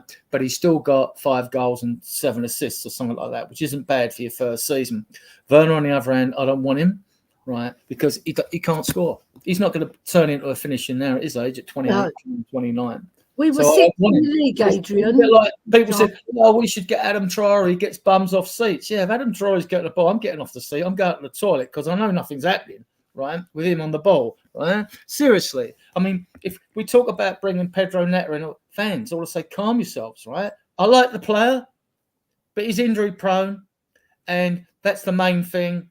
His scoring ratio when he's on is okay, but, you know, why can't we have more players like Decky or Sarr that don't get injured, you know, or Romero and all that. They don't get injured that much, you know. Well, you know, you don't want players with a history of any baggage. So if Tony's still got baggage, I wouldn't want him. And you don't want players like, even if they're good, they've got a piss poor attitude. You know, you end up with an Dembele, right? We should be doing due diligence. Shouldn't be just about the player's skill set. It should be should also be a psychological profile done on these players, because we can't afford, right, to do bad recruitment, right? If we want to catch up with the other teams quickly, our recruitment has to be spot on. So you don't want, and if there's any suggestion or bad suggestion about a player's attitude, he's not a team player and all that, I don't care if he's Ronaldo or Messi. I don't want him in my team. You know, So you've got with the bad, apart from me highlighting the defense, only because some of these people were commenting on this well earlier when we were talking about the good when we first started the show. I highlighted them 3, but then you've got Smithy saying the bad was losing Harry Kane. Yeah. Mr. M says we need Ledley back. In a Hype says not many teams get a lot of clean sheets nowadays. David Clark says, DC says the bad is set piece coaches. I would not have them to change. I would have told them to change their tactics. I would have sacked them. Daniel says, Jose, I know you're reading out them stats about teams conceding, but it has been a regular like that for the last few seasons. Or is it just a one-off? Then he asked me a further question. So In the Hype says, every amateur team across all age groups play high press in Scotland, the Ange effect. Daniel Coy says, I would like to know how many goals the league winners have conceded over the previous few seasons to see if this season might be a one-off. Now, last season, Man City won the league and conceded 34 goals. If you're talking about league winners, then they conceded 34 last year, and they've conceded more or less, I think, 1 goal more or 1 goal less this season. David Clark says, you have to admit, it's not just about how many goals we conceded, it's about the type of goals we conceded. Most of them have been not out of place on a Sunday morning. In a Hype says, Unai Emery was ahead of his time. Was ahead of this when he was at Sparta at Moscow, Pep at Barca and Klopp at Dortmund. Totspur says, too many big chances missed this season, affecting our goal output, costing us results. Iron this out and we're good to go. Yeah. David Clark says, if you take the Liverpool team that had Mana in the front 3 and both fullbacks pushed up the flanks, yet their centre-backs weren't caught outside because their front 3 grafted and shut down the defenders. Top Spurs is telling us that Brennan Johnson missed 18 big chances alone without adding the rest. Yeah. David Clark says that we need wide players that get to the byline and put in quality crosses, either low crosses or in the air, not inverted wingers like when we had Soldado. David Clark is now saying that Leicester City's coach is now the coach at Chelsea. Is that broken, has it? So he's gone there, has he? Yeah, there was strong rumours on that. And then Peter is saying Johnson plays like a scared little boy. If If he Yeah, I wakes up agree. and grabs the ball by the horns, he will be okay. Can I just mention Lee Smithy Smith made a good point, the bad losing Kane. Do you remember the debate us Spurs fans were having? Sell him, keep him for the year. I wanted to keep him because I'm selfish. I want to see the best players play for Spurs at the time. All I'd say, and I got pelters for it, and great. I get where fans were coming from that, and I don't mind if they disagree with my opinion. Doesn't matter. Don't make that difference. True. But the point is, who thinks in their right mind, Spurs fans out there, that if we'd have kept Kane, we would have made top 4? And if we'd made top 4 and got Champions League football, that would have offset his transfer fee to Bayern Munich, or even if he left on a free transfer, we'd have probably been playing Champions League football next season. Yeah, and attracting even better players. So I'll just throw that out there, but we got good money for him, so there is that. We got good money for him. What I would say to attracting better players, we haven't done in the past. We haven't attracted better players, because what better players have we attracted since we got Champions League football? You tell me, Adrian, which player can you put your house on and say that player came to us because we had Champions League football? Because they were all going to Man City in my book, and they were going to Arsenal and Chelsea, because players are very fickle nowadays, Adrian. They're not like players in our days, right? They're looking, right, what they're going to get, right? Who's winning the trophies, hit the here and now. They're not thinking about Spurs' history when we were really a fantastic side, right? They're thinking, is Spurs a stepping stone? Right, they've made Champions League. Do we go there, or do we play Champions League with Man City or Barcelona or Real Madrid, who've got a lot better chance of winning it? Because they've got hit. Well, Man City's recent history, but Barcelona, Liverpool, Real Madrid, they've got football heritage when it comes to winning that Champions League. So if I'm a footballer now, I'm signing for a team, I'm not signing for Spurs. Even though I love Spurs and it's in my heart, I would sign for Spurs if I was a fella and I was going, right, I'm weighing up my options. Real Madrid coming for me.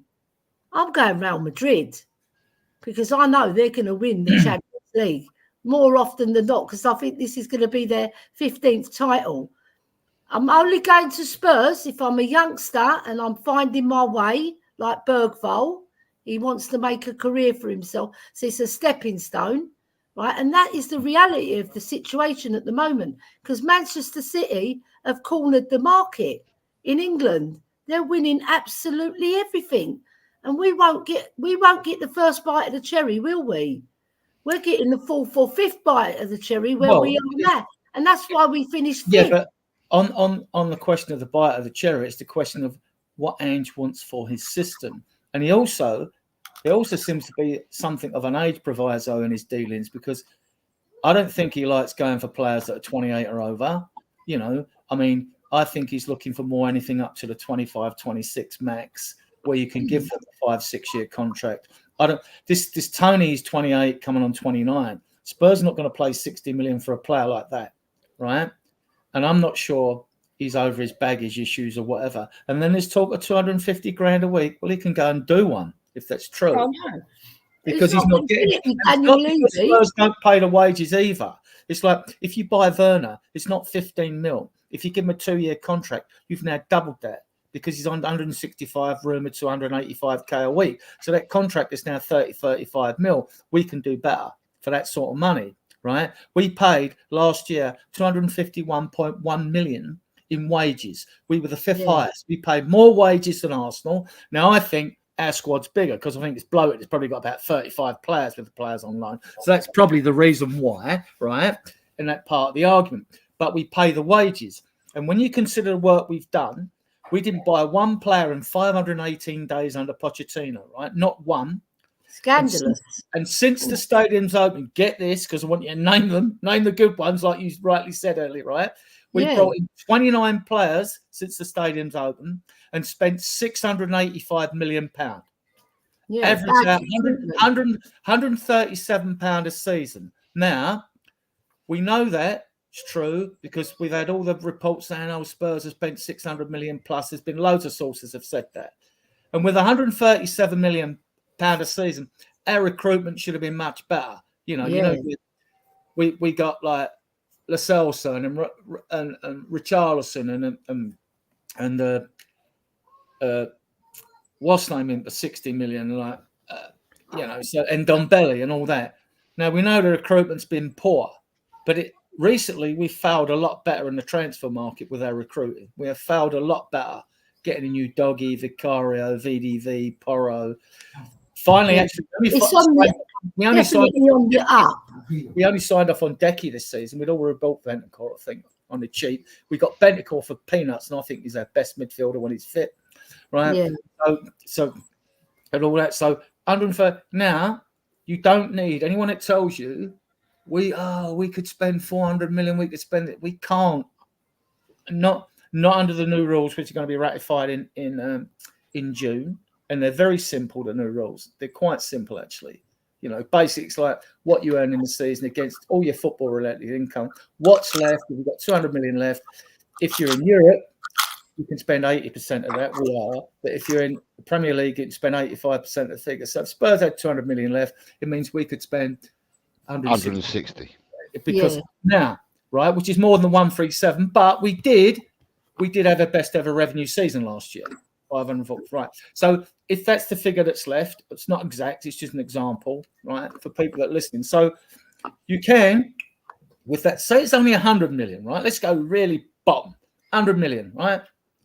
You could put 20 million down or 15 to 20 million down on 4 players, spend 60 or 80 million and get 4 quality players in because that transfer fee is amortized over 5 years, right? So you're paying that off over 5 years of the contract. You can sign them players for 8 years like Chelsea did before. They didn't break the rules, right? But now, under the rules, you've still got to pay that money off over 5 years. So you can't, sneak your way around the rules doing that, right? So we could get 4 quality players in for 15 mil down payments. Clubs in Italy would bite your hands off for 15 mil as a down payment or 20. And if you had 100 mil, and you'd still have money left over to go again in January. So there's no excuse. There's no excuse this transfer window for us not getting at least 4 quality players in. I'm not bothered about the money. Now they could be £100 million players, right? But I don't know many out there that I would classify as £100 million players. Save. Let's go back to the bad. I want you to save that because I'm doing another show tomorrow, Adrian. Okay. So, and you can come on tomorrow. Okay, I will. We'll do the transfer stuff tomorrow. Okay. But we're talking about the bad at the moment. Can I make a quick comment, Jose? I won't be long. Say what you like, Els Bells. No, the reason I want to make the comment because our promote the way we promote our club, right, is all wrong, right? We shouldn't be saying about the flashy stadium. We shouldn't be saying about the flashy training ground. We shouldn't be saying we've got all this, what we should be saying is what Postecoglou is trying to instill in the club. And he said it's inherently wrong with our club. We go about it the wrong way. We have to sell the dream of playing for Tottenham Hotspur. Tottenham Hotspur, we've got a fantastic name in football. We've got football heritage. We're the only FA Cup non-league club we've won the FA Cup. We've done the double. The first team to do the double in 64 years. The first English team to win in Europe and to win a second European trophy. So we're pioneers in football, right? And we've fallen by the wayside because it's like when you go to the top store, Harrods. Like we're trying to shop in Harrods, but the people in Harrods don't want to buy us because they see Man City, right? They've seized the power, right? And they've seized the glory. They've taken the glory away from every club, not just our club, right? And and the league have stood there and let it happen, right? And they haven't thrown the book at them yet, but they've got these 115 charges against them, right? But we want to do Daniel Levy's doing the right thing, right, in terms of putting the club in a position to challenge, right? And we've only won 1 in 24, but we've nearly won trophy. We've been the nearly men, haven't we? I think we've got to 6 finals and lost them all, right? Because from the League Cup when Glenn Hoddle was in charge. So we've got to 6 finals and lost them all. If we'd won them all, that would have been 6 trophies in 24 years. Still not good enough, but much better than 1. But what I'm trying to get at is what we've got to sell the club as what our history. I know some people say you can't sell it like that, but if it's me, I'm saying, look, let's make Spurs great again. Yeah, let's make us great again. We don't want to be seeing Man City winning the league. We don't want to see Arsenal challenging. We want us to be up there, right? So let's sell the club as a brilliant club that we are. I think we're the best club in the world. That's how I see us. I think we're the best club, right? And we've got so much to admire about our club. Let's sell it like that, not like, oh, we're in the Champions League. You want to come, like Julia said. They want to come to play for Tottenham Hotspur and pull on that lily white shirt and be proud to play for us. Yeah, and let it show on the pitch, not slacking when the player's broken down and you're just trotting back and you're not busting your gut to work for the team. Because I've seen that plenty of times, which is part of the bad. Because I've seen players, they haven't had the desire or the passion to play for the badge. You know? I like what Ange said, actually, in one of his statements. I thought it was excellent. He said, yeah, I'm not concerned about it. He said, I'm not worried about players wanting European football. He said, I want players to come here that want to play for Tottenham Hotspur. That's right. Not whether we're in Europe or not. Right? Not whether we're in Europe or not. And I thought that was an excellent response to players. Oh, you won't be able to get players. Yes, you will. And the reason we will is because we do pay the wages. And there's bonuses on them wages if their teams are successful, but they haven't been successful. We do pay the wages, and there are generous bonuses in the players' contracts, right? If they win stuff, right? So it's about getting the recruitment right. And I know Josie wants to go on that tomorrow, but like, it's not about, look, there seems to be some sort of illusion that if you pay 100 million for a player, he's going to be a world beater, he's going to be world class. It hasn't always worked out like that. Chelsea are struggling to get a tune out of Mudryk, and I paid like 80 odd million for him, right? I can list loads of players that have gone to clubs and failed, apart from Tottenham. Look at Klopp when he came into Liverpool. He had Lovren from Southampton. He had Mourinho at left back. He had Karius in goal. Where are they now? Gone. Right? Yeah. And when you're talking about gone, they have gone into oblivion because you don't see them ever again, do you now? No. And it's the same you can say about Man City. They had Pellegrini and Man City there to win the first game. Now Pep's won 7 league titles with them, right? But prior to that, look at the way that team, their back four changed. Look at the problems they initially had with centre halves. Yeah. And it wasn't until 2017 that they got Kyle Walker, and it's been brilliant for them, right? Then they had problems at left back. Where did he come from? Right? All right, you had Sheffield United. Good at dark arts before they got Rodri. I believe. Yeah. But I mean, and then look at the players that have gone, like Jesus, Cancelo, players that have gone, and they let Sancho go, and now it's come good with Foden, who I think is absolutely fantastic player. But I'm just giving an example. So back to you, Josie, because we're right. What's anything more on the bad? Daniel Levy. With the bad, yes. Just 2 words. There's lots. There are offside decisions. Just absolute disgraceful. I'll be glad automated offsides coming in this season. I haven't voted on that yet, have they? Kick out VR.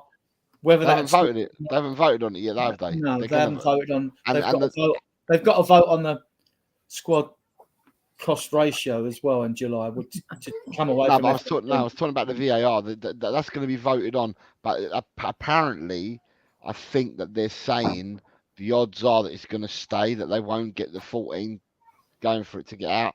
Right. So because you got to get 14 votes to 6. You got to get a minimum of 14 votes to out it, or to agree anything. You got to get 14 minimum, and I don't think they're going to get the 14 votes because they reckon that some of the bigger clubs are going to vote against it. Well, they won't get the votes. Yeah, so that's the offside. The other bad thing I've seen in the game where the football's become very robotic. I was speaking to Ellie on this on the phone the other day, right? Yeah. We got a long chat. Yeah, one of them many. So like, yeah. Another thing, tackles from behind not being punished. Bad. I've seen so many tackles from behind that have gone unpunished. And another thing that really gets my goat, throwing. How many bad throw-ins do you see? You see them in every game. No one knows how to take a throw. Right? Bad. And then you got VR. It's decided it's over and done with, and everyone picks up the bones and pulls the argument about till it's like a worn-out piece of chewing gum. Look how Liverpool went on and on about that disallowed goal at Tottenham. They went on like a dying duck in a thunderstorm, didn't they, about that? I mean, like they went on and on and on. I mean, show some grace, for Christ's sake. You're one of the two clubs with the best pedigree in the Premier League with Man United. And you've got to be, show some respect. It was a wrong decision. Fine. Suck it up. Get over it. Other teams get decisions going against them, Or just get a new packet of chewing gum. Adrian, get a new packet of chewing gum to chew on. Right, so we'll move on then. Right. Move on. The ugly. Right. I'm going to start the ugly off. Right. And for me, the ugliest part of this season for me was the Tottenham Man City game, where supporters went away and said, I'd rather lose the game to stop Arsenal winning the league. That was for me the ugliest part of the season. And just to make it clear so people know exactly where I stand, although I've repeated this, I want Tottenham to win every single game of football regardless. I'm not looking to see what other people do. I really don't give two wasps in a whirlwind what other people do. I just want Tottenham to win every game that they play football in, which proved it in the predictions. I never once put a draw or a loss for Tottenham in the predictions. And that's probably what cost me the league in the end. Yeah, whoever votes Spurs to lose is a div. Well, there were a few people. Well, no, I get. Look, we get the reason why. We understand the rivalry. It's tribal. It's tribal. Some people have got more hate, and it's usually the people. It's usually more of the people that are on different blogs that are constantly giving it to Arsenal, and Arsenal fans are giving it to them, and they're under more pressure from their viewpoint. And I get that, but we shouldn't be in that position. We were in that position nearly years ago, weren't we? When we went to Man United and we scored first, and Arsenal again were up for winning the league, but Spurs would have to have won at Man United. I think Les Ferdinand scored or something like that up there. So we've been there twice before, right? And but it shouldn't be to that. We shouldn't even be in that position, right? If we'd have beaten Arsenal at home, we wouldn't be there. If we'd beaten Chelsea at home, we wouldn't be there. So it's just. It's just one of those uncomfortable, invidious positions for fans to be in. I understand ones that want us to lose, but I believe we should win it. I wouldn't leave my house and go to that if I thought we were going to lose. I don't think anybody wanted us to lose, but they just didn't want Arsenal to win the league. And it's a tribal thing, right? I'm from Tottenham, right? I hate Arsenal. I don't want them to win anything. I absolutely despise them. And like people say I'm wrong for doing that. They can't call me wrong. That's my feeling, right? I don't want them to win anything, right? But then on the other side, the flip side of the coin, I don't want Spurs to lose any game. So you're in a catch-22. What do you do? So I got into the ground, Jose and Adrian. I got into the ground and I thought, what am I, a Spurs fan, or do I hate Arsenal enough for my team to want my team to lose? Right. So I'm in the disabled section as well, right? And I'm cheering on Spurs, even though I might have said on thing I don't want Arsenal to win the league. When I get into that ground, I've got the cock rule. There is it. There it is. The cock rule.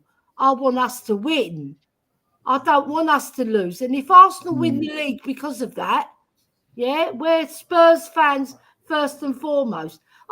you know what? It's a bit of banter, isn't it? You go, I don't want Arsenal to win, but really, you do want Spurs to win. You don't want them to lose, right? So when you get in that ground and you hear the roar, right? And I know some fans in the ground, they were doing that Poznan or whatever it's called, stupid thing anyway. But it's just a tribal thing, you know. They just don't want Arsenal to win anything.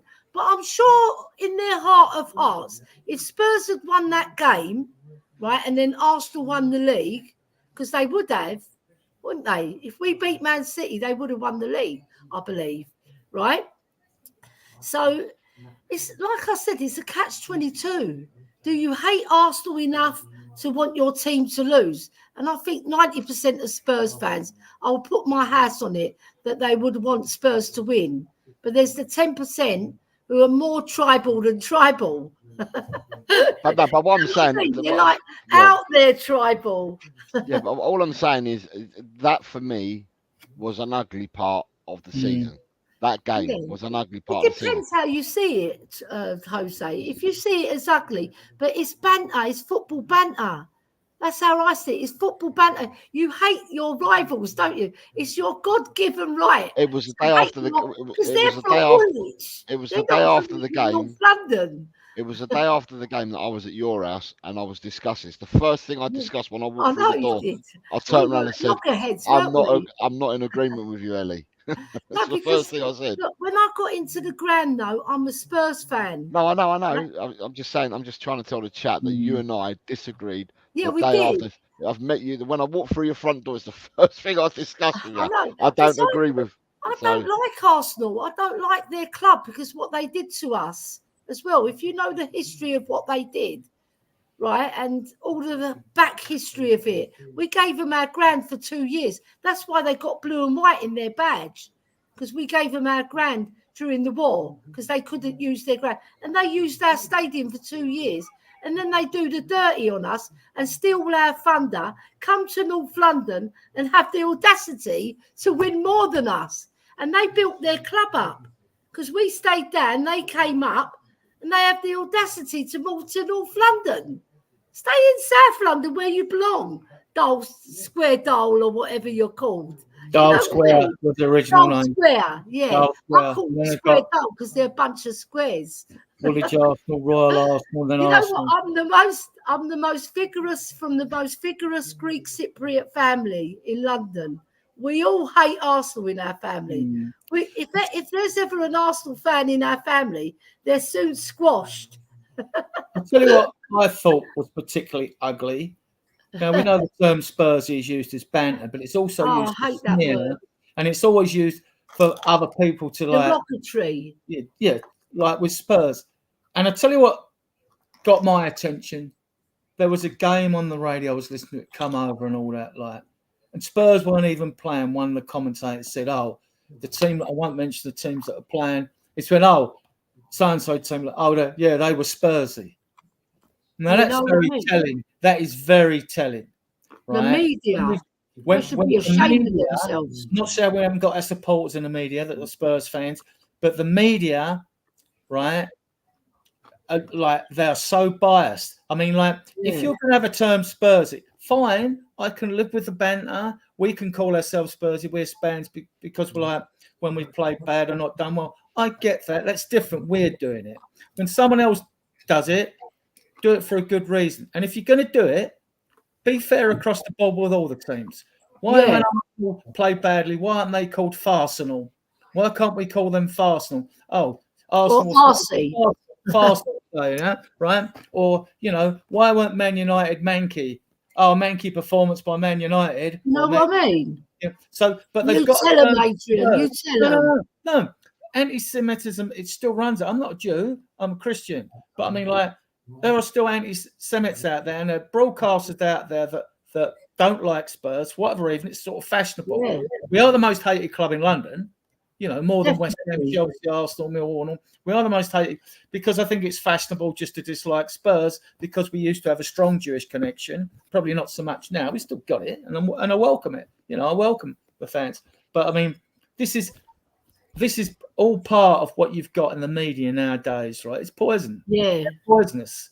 You know, it's true. It's poison, man. Leave us alone. Stop calling us Spursy, you stupid media people. Leave us alone. Get lost. Do one. You know, it's wrong. It's wrong, Adrian, what they do to us. And Jose, what do you think of it? What do you think of this old media tribes putting Spurs down, calling us that stupid name? It's just, well, all it is just people that are very docile. It's effortless, isn't it? You don't have to do any work. You don't have to come up with anything new. You just, you know, rinse and repeat stuff that you've said for years, and you know, it just means it's sloppy journalism. You just don't have to do no work. So, you know, that's what I see out of it. It's just lazy people that don't have to do no work, and it's just easier just copying or mimicking someone that you from the past, and you know, you're able to get away with it. So I like the Hotspur hippie. He turned it round on the media and he done a whole video on it.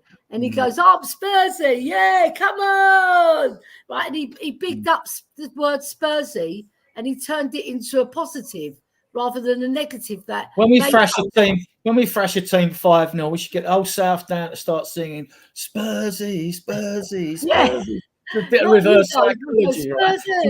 Spursy. In a hype says, look, I fear a lot of people don't realise that they are being anti-Semitic.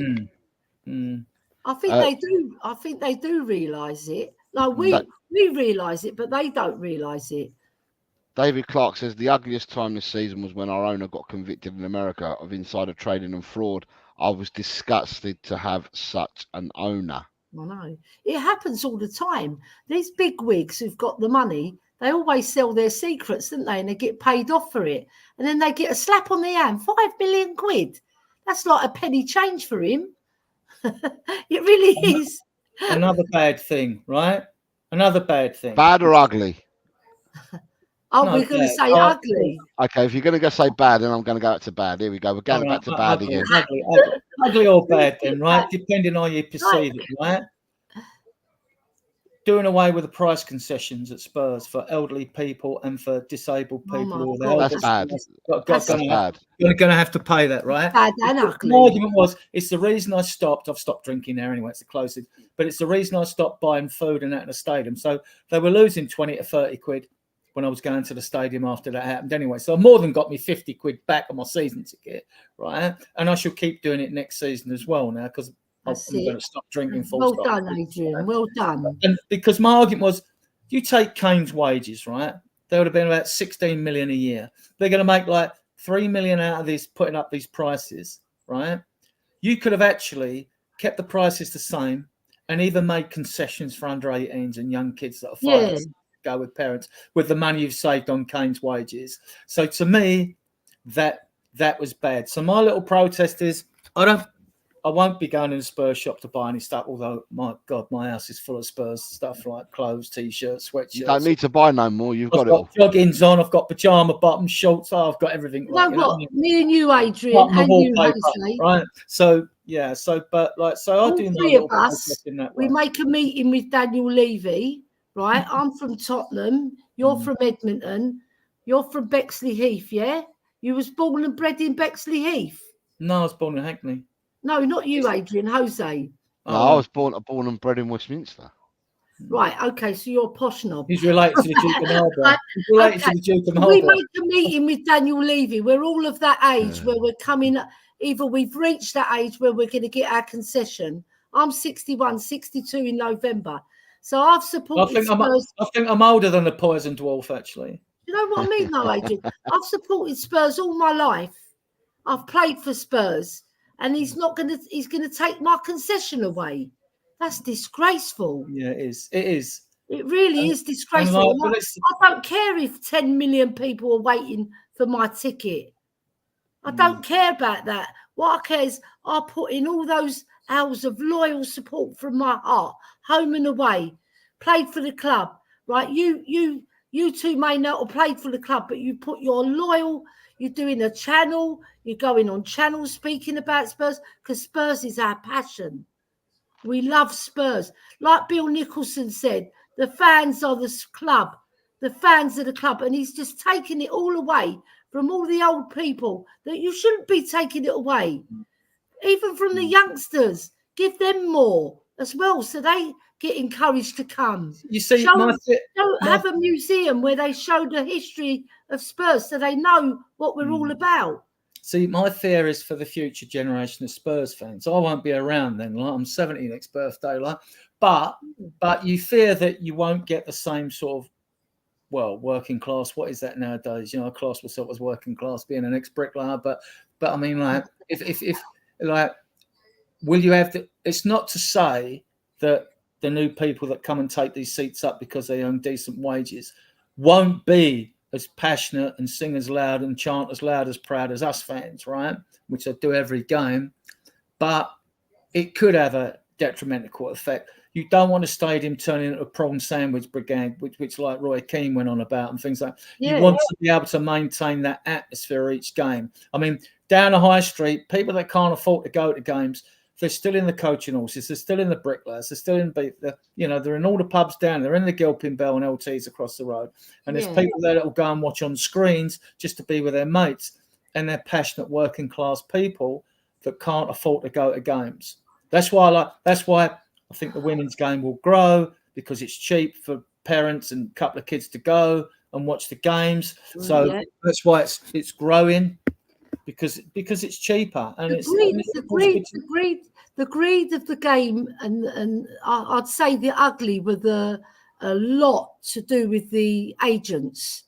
The ugliest, money grabbing, narcissistic people on earth.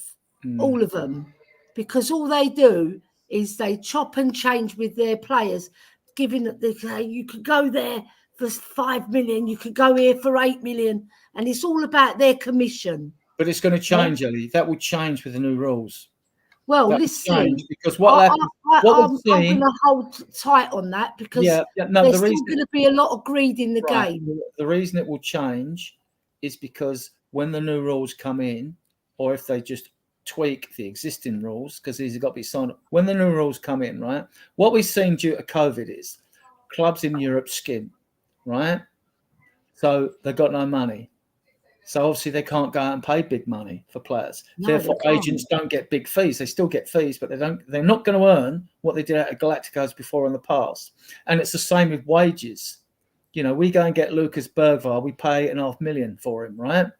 Barcelona can't afford to pay that. Now, it might sound strange to you, but they can't.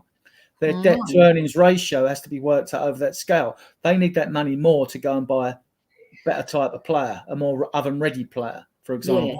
So what we've seen due to COVID and lack of gate receipts in a lot of clubs, we've seen the transfer market go through a period of deflation, where prices previously quoted for players have been dropping like 20 mil for a 60 million players quote at 40 mil now. Therefore, the wages are dropped. And you'll find in future deals, and I hope this goes through because I'm in agreement with you, right? Yeah. The clubs will turn around to agents, sorry, we can't pay those sort of wages. If Ivan Toney thinks he's going to get 250 grand a week if he comes to Spurs, that is not happening. It's not happening. You know, our limit at the moment is probably about 200k on Son, right? But you look at the players we've brought in, even the good ones, the VDVs and Van der Ven. Van der Ven's probably on about 70, 80k a week. What, you can't live on that? Well, go to your local food bank at the end of the week.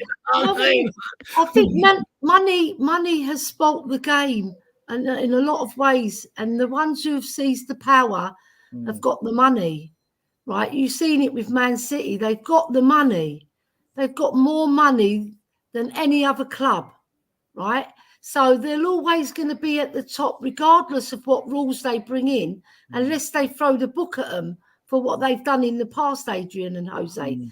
If they don't throw the book at them and they tap them on the hand and say, "Go on your way, Man City," they're going to be dominating for many, many more years. Well, my predictions are agents. Right for that. Chelsea haven't been charged yet.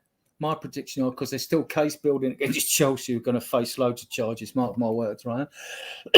Man City come up this autumn on their 115 charges. October, isn't it? And they're going to get done, and Pep's going to leave the club. He's not going to want to, right? rebuild again after this happens, especially if Man City are relegated. He won't stay. I think Pep's in his last season. Pep's in his last season. They've already said that. Pep's likely to leave. They know they're likely. Because there was reason. Because the reason I said that was because he's previously quoted a couple of seasons ago about this when the European organisations were going after Man City. When you remember that, and Man City got out of loopholes. It was right, and Pep said basically, "Oh well, if this happens, if my victories, my successes are, I'm quitting or whatever." He said it then. So I thought, right, if this comes up again, like he's going, I think he'll go. We know that Klopp's gone. We know that Matey's gone to Chelsea. So we'll be fine because we're stable. We're stable. We're stable financially, and we'll be fine while all the turmoil goes around. I'm not worried about other teams improving their squads this season.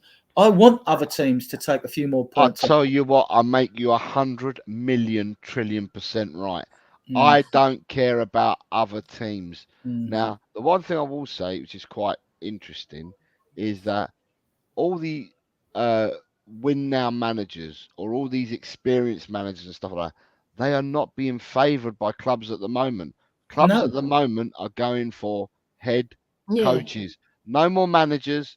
No more general manager, no more first team manager.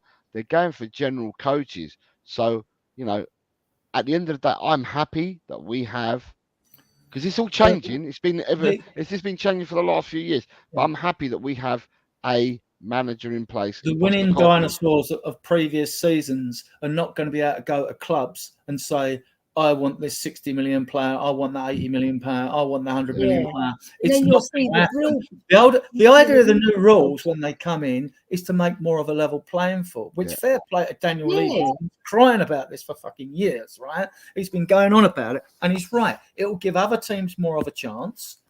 It means that, and over the 3 teams. Look, there's Wolves, Villa, Chelsea, Newcastle. Chelsea reckon they haven't got problems with FFP. They have. There are 4 teams because the Premier League haven't signed off on the hotel. They want to sell to one of their own companies. Last year, with Chelsea, those 4 teams have got 79.8 million, Adrian. Yeah, but it hasn't been ratified yet. That's right. Last season, they tried to put it on their books, and it hasn't been ratified. Now, Chelsea got a stay of execution of the extra year because of new ownership. So instead of doing 3 years, you get a stay of execution for 4. But that still hasn't been agreed, the hotel, even now. And you've got what have you got left? 4 weeks till the 30th of June. 5 weeks. You've got 5 weeks. It's it's playing Russian roulette at the moment, pardon the pun, where they think to themselves, well, if it gets ratified within the next 5 weeks, we're still in trouble. But if it doesn't get ratified, we're going to be in even more trouble. Right. Chelsea are in trouble. Chelsea are in trouble because they've admitted finding problems from the previous administration, and they admitted it. But they've also admitted that although they've admitted that, they've said they found even more. There's a lot more to come out. Yeah, this is Chelsea as a club at the moment. There's a lot more to come out. Yeah, Chelsea as a club have said. It's now turned out that Everton's owners are like a big Ponzi, that's 777, like a big Ponzi scheme. And all their companies, when one company's been doing poorly, they've took money out of another company, pumping that company. And I reckon Everton are in danger of going bankrupt. They're going to have to find about 200 million, right? So you've got Everton, you've got Wolves who've got to sell under their owners. As Wolves and Villa's owners are richer than Spurs owners on paper, billionaires-wise. Villa as well, and Newcastle, who are worth 36 billion, the richest club on the planet, can't spend any money. They can't spend it. They've got to sell. All clubs have to sell. The clubs. Yeah, they have to sell, right? So Spurs are in a very good position. But I want other clubs out there. When Spurs fans were, but we had a chance this year. Other clubs will improve. Well, so will we. And we're going to improve better than them from what I've seen. We'll improve better than them. And I want some more teams to take points off Man City, Arsenal and Liverpool. That's what you want. You want them other teams to improve because we know we will. We will take points off them, right? So I'm not worried. I mean, I think we're going to have Let me just catch up a bit more of the chat. So you've got Niall Kane. You came close to the screen there, Adrian. Niall Kane says evening all. And evening, Niall, the man from Montrose. Daniel Coys is saying to Dan says, not even the biggest Levy defenders could justify Levy screwing over the older fans. You know what I mean? DC says this just proves that Levy doesn't give a shit about Spurs fans who have gone to the ground for more than 50 years because he can fill those seats with corporate people who just come to a one-off game. Mr. M then says the working man was priced out a long time ago. Paulio is saying Spurs should celebrate Law fans, not destroy them. Yes. Mr. M then says I'm a ground worker, or was when I had work. I can't dream of going. It's too expensive. Then you've got a guy called Jose Garcia who says, come on, people on X, put your comments in. Yeah, but look, it's got an X. Do you see underneath the J? It's got an X there. Yes, we need those comments in. We need those comments. So people on X, put your comments in, and they'll be read out. Everyone's entitled to an opinion. Another thing. Sorry, hold on. Let me just catch up with the chat. Inner Hype says, if you have a club and the club have an agency, you can corner the market in the player distribution worldwide. Van der Ven is on 55. So Shemtam says, look at Rashford, last couple of seasons, great player, great humanitarian.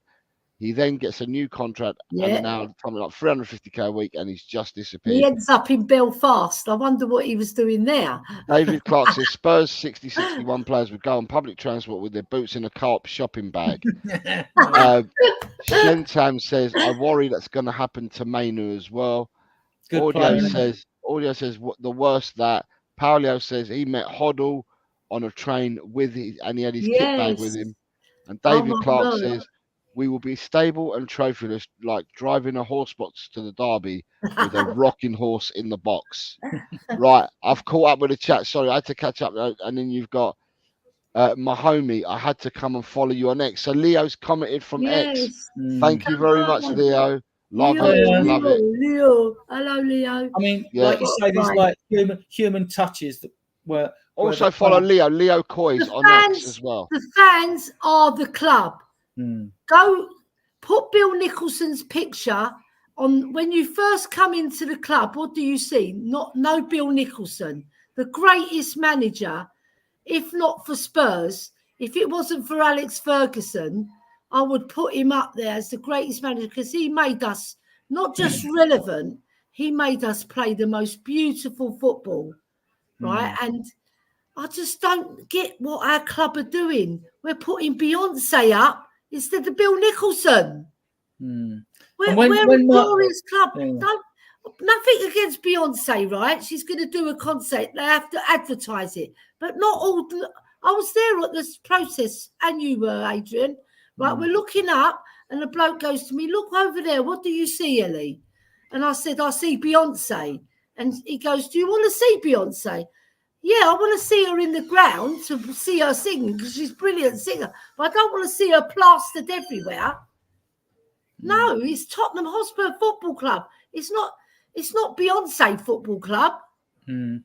That's what I get angry about. And we wait and see what happens when the museum above the Spurs shop or adjacent Spurs shop finally opens. And another bad thing, I mean, the Spurs have done good things for disabled fans like all clubs do around the ground where they go. But I mean, I remember when Martin Cloak and Katrina Law were part of the Tottenham Hotspur Trust, but they resigned or whatever, or had a break for it. And they were on a live show, and I asked them, I said, where's the seating in the concourse for the disabled people, the old people, walking sticks that come That's to right. There's nothing. And I said, there's nothing there. I said, there's nothing there. And they said they would take it up. They did take it. They said we had taken it up with the club, but they said, oh, it caused obstructions. This is absolute bullshit because, like, them concourses are wide, right? When you walk up, even if you go in the south stand, walk up to the first level. And I've seen a couple of seats put in, but there should also be seats with, like, to stop ordinary fans hogging them because they might do. But if you had a few of your medics which are on duty going around, like, and if you had like a green cross above these seats, so these seats for disabled or people with, you know, with sort of disabilities, struggle walking, need to sit down or whatever, can put them there. I was sitting on the steps with a guy, Peter. I had to go and get him a bottle of water because there was nowhere to go because he was having a bit of a turn sitting on top as you walk up, and like there was nowhere for him to sit. You know, no. And those steps are a killer. I agree with you, right? Because I'm disabled, right? I've got a lot of things wrong with my legs, right? And I was curious. when I was gifted the ticket the other day for Man City, I had to go and get my ticket printed, right? Because the boy who sent me the ticket, it was cancelled. The actual code, it was cancelled. So I was trying to get it. I had to go to the ticket office, and there was about 200 people in front of me. Yeah, it's a long queue, isn't it? Yeah, and I said to the guy, look, I'm disabled. Do you know what they did for me? They got me my ticket printed. They put me in a wheelchair, and they drove me to Jackie, who's in charge of the assisted accessible team, right? That she deals with all the disabled people. And I was in front of her, and I said, I'm Spurs ladies ambassador. I played for the club, and I have to go and stand because that's what my ticket is. And she goes, go there, sit on the seat, like so you can see over the men, right? And I'll try and find the position for you. Do you know what she did? She came and found me at half time. She goes, Ellie, she was shouting my name. And I heard her. I came into where you walk up the stairs. She said, I've got a seat for you. Right? And I was so happy because when you're standing as a disabled person, it hurts. Yeah. It really does hurt. And I'm quite young compared to some of the disabled people. Some are younger, some are older. But the ones who are older in the wheelchair, they get treated really good at the ground. But there's no facility in the concourse. There's 1 or 2 seats, like you said, Adrian, and they're taken up by fans who sit down with their families. I've seen it, right? And it's not right. They should really cater for disabled, because there's a lot of disabled. They could put seats alongside lots of those walls. The ones where the toilets are and things like that. There's loads of rooms. They're not in a way. You can put edges on the edges and stop people if they were silly enough to bump into them or things like that. At Wembley, Ben Kaufman fetched me here at the FA Cup final for the ladies. You've got a taxi, a minibus that takes you to the ground. When you get to the ground, if you need a wheelchair, they come straight away with a wheelchair, wheel you to your chair. Like on the lift, they'll wheel you through the stadium. They do that at Spurs as well. Down Worcester Road, I didn't bring the wheelchairs out. They do it if you're part of the scheme. Yeah, if you booked it all. Yeah, but if you're waiting to become part of the scheme, then you've got a waiting game because there's a lot of people on that waiting list for the disabled section. Because Jackie told me we've got so many people that are waiting for seats, right? And I was lucky to get a seat that day. But if I had to stand for the second half, I would have just gone into the concourse and sat and watched it from the steps. And there should also be, which I never, like you get these water machines in offices, which are virtually compulsory now as well. There should be loads of those around the concourses as well, with the little plastic cups, because you could save someone's life by having something like that. I know. And also have charging tablets and stuff like that, charging ports for your iPhone or your Samsung. They should have charging ports because they have them in all hospitals for the disabled. They've got them in the West Stand, Ellie, on the heated seat. You see what I mean? You know what I mean? Like on the other side where the other half live, nothing. It's like we're the poor paupers. If you haven't done it already, please hit the like button, share and subscribe. Please, people, like it says on the screen. Chris Lonnie, good evening or good morning to you, Chris Lonnie. Says 777 are partners in Bonza Airline here in Australia. Just gone into receivership because finance wasn't coming through. Wow. That's Everton doomed then at the moment, and they still haven't completed their lovely new stadium, which it's in a better setting than ours because it's next to the River Mersey, but it looks like go and watch the Everton build stadium on Mr. Drone. It is Mr. Drone. Go and watch him on YouTube. Shem Tam says, is it true that you have to kiss a fake Levy hand and his picture when you first walk into Spurs? I wouldn't kiss his hand. I wouldn't kiss anything of his. David Clark says, do you know who Bill Nicholson said was the best player he ever played for Spurs? Yeah, I do know. When it was Ron Burgess. Yeah. Paulio, his most important signing was Dave Mackay. And He goes, it's the last jigsaw. Paulio says it's now Levy land. Chris Lonnie said, Ellie, how about Bill and the other heroes of the club on constant display on massive TVs? Yes. And then you've got Leo on X, so we know who Leo is, and he says, I can honestly say, as a newer fan since 2010, the only reason I know of Bill Nick is because I want to know my history. not because the club have shown me the history. You're right, Ellie. How's it possible we'd sooner put Beyonce up instead of a huge Bill Nicholson poster? I get all this. I get all this, Leo, and to you fellow Spurs fans, because I've watched the double side play because I'm an old git, right? Now, my issue with that, and I'm steeped in Spurs history, right? I've read all about the past history and things like that. And my issue is not with something done to commemorate the great Bill Nicholson. My issue is I've seen great managers at club, Birkinshaw. Arthur Rowe was a great manager. Yes. You go back to Peter McWilliam, you know, and you go back to him, and you go back to Vic Buckingham, who was responsible for the Dutch playing total football. I could do a whole show on this with Elto another time or whatever, and go through all the history and all that. And then you just talk about those managers, and we like the managers. The managers we did like that were fits were like Redknapp, Jarl, Poch, you know. Brilliant managers. Things. I've seen the managers Tottenham Hotspur had. Yeah. I wonder who's that. Then you look at, I think, the finest player that's ever graced England, which is Glenn Hoddle, who's ever been produced, English players ever been produced. But you can look at Modric, you can look at Gazza, you can look at Bale, you can look at Klinsmann, and you can go back through the double side, Mackay, Blanchflower, Jones, White, you know. If you've got to have a good thought about how you want to commemorate people, because you can't have 100 statues around the ground. And you can't just have one, because once you have one, fans will say, well, there's a statue of Bill Nicholson. Why isn't there one to Glenn Hoddle? Then why isn't there one to Keith Birkinshaw? You know, why isn't there one to Harry Kane? So murals are a good idea. We'll see what happens. Yeah, we'll see what happens with the Spurs. I mean, murals would be ones with relief, sort of carved murals rather than pictures or something like that of players or something. Like in the West End where the escalator goes up. I've not only sat in that side when I watched academy games and things like that, but there's plenty of room to put a mural. Obviously, you can't have, well, unless you want to put the same similar type murals around all areas of grounds at all levels. But a lot of thought's got to go into this. I'd like to see them commemorated, right? Lots of players and other managers commemorate at the club. How you go about it in the right way, that's not easy. You've got to sit down and have a good think about it, you know? Yeah, I agree. I'd also like to see flagpoles outside the ground with nations flags on, things like that.